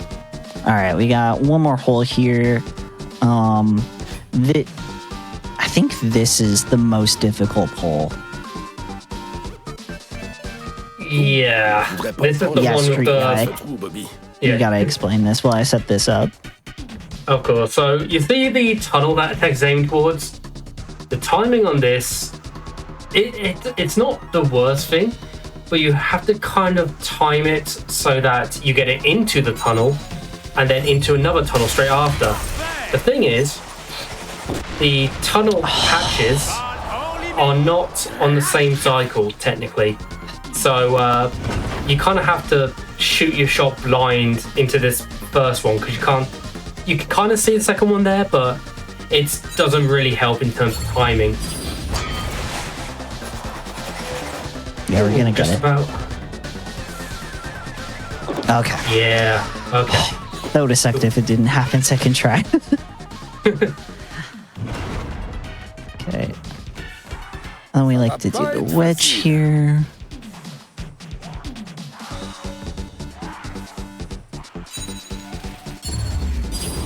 Not full power, just so you can kind of skip aiming nice. correctly. And that was a beautiful sink. Yeah, that was good. It's been a while since I've been able to hit that. Okay, and that was the last hole of Industrial Zone. One of the hardest, honestly, the hardest hole in this run, simply because of that timing, as you guys saw. For me now, it's no longer the timing that's the problem, it's the positioning. So the positioning for that first shot that I did is it was a little bit too close to the hatch itself. I want it to be close enough to the hatch, but also inside the tunnel enough that it's not going to pop out to then be able to get through the tunnel into the other side. So I'm really proud of the reroute on this because we used to just aim in the middle, but now to get a hole-in-one, hopefully it works here, we aim to the middle left so that it aligns perfectly to get the hole-in-one. Because before we used to have to do this in 2 hits, and now it's just 1 because of that. I was just messing around with it one day, and I was like, oh, that works. Cool. Okay. That position definitely makes it a lot more consistent, which is a massive, massive deal, because otherwise it just gives you a bit of a headache. Yeah, I also think it saves like 20 seconds or so to get the hole-in-one on this rather than having to take the 2 shots. I don't think 20 seconds, I think about 8 to 10 seconds maybe. Oh, this hole's fun. This is another hole all about slopes.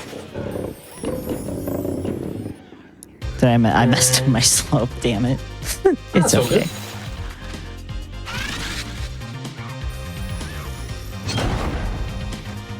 Yeah, one of the strats for this hole is to aim straight towards the hole and try and get as close to that ramp as possible. That is right before the hole. And if Tex hits it just right, he'll be able to get it just over the ramp and straight into the hole, which would be amazing. I love this shot. It is a little bit of an angle though, so we'll have to see. Boop. Oh. If the so rim. Close. The heckin' rim.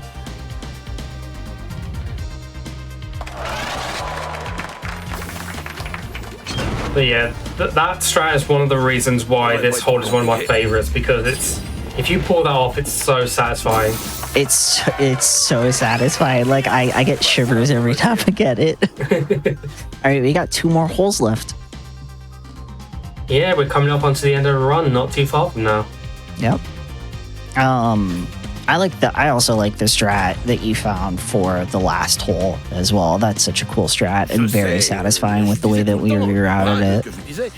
Oh yeah, the one that Ignites just said that he I know you won't mind me saying that, Nick. It lives rent-free in my head. It's a good strategy.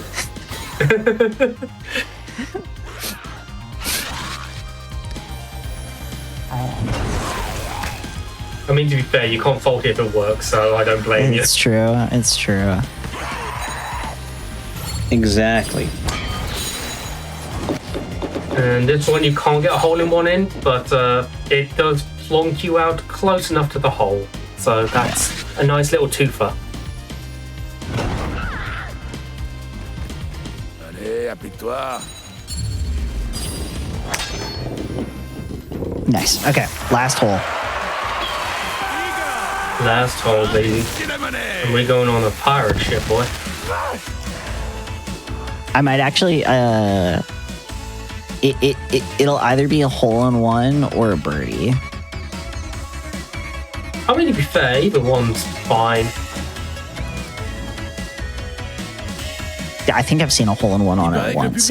But Street, since it's your strat, would you do the honors?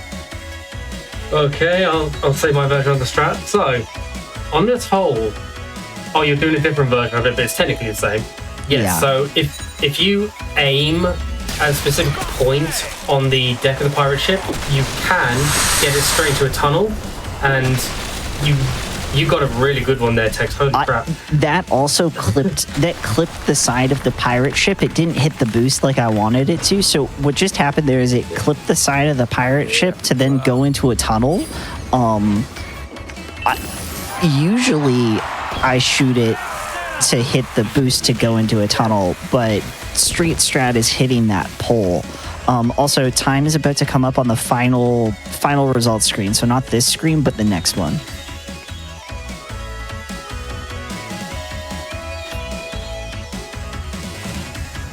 Time. And that's Dead Rising 4, Super Ultra Dead Rising 4 Mini Golf, New Game Plus. GG. Thank you. GG. I'm giving you my politest golf clap. Thank you. Yeah, I can hear it ever so slightly. Oh yeah. Golf clapping. That's right. Forgot that's the thing. Yeah. But I hope you all enjoyed the run.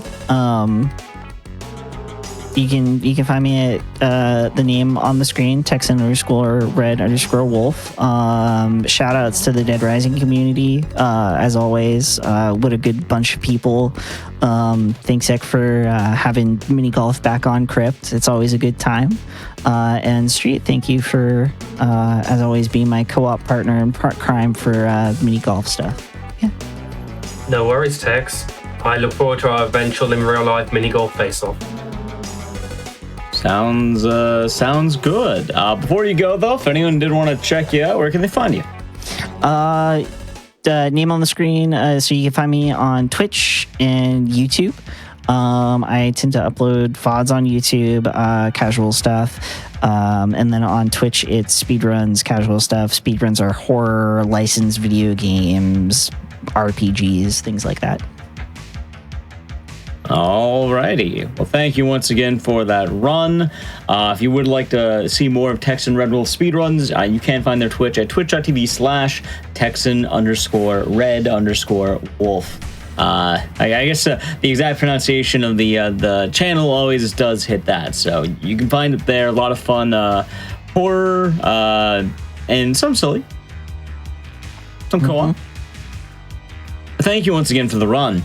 That being said, thank you all for watching this episode of Speedruns from the Crypt. I thought it'd be fun to get in the festive spirit. We'll be back in about 2 weeks as well with more festivities. It's going to be the exact game you're thinking. If you had a Christmas Eve show, too good to pass up, it's the exact game you're thinking it's going to be.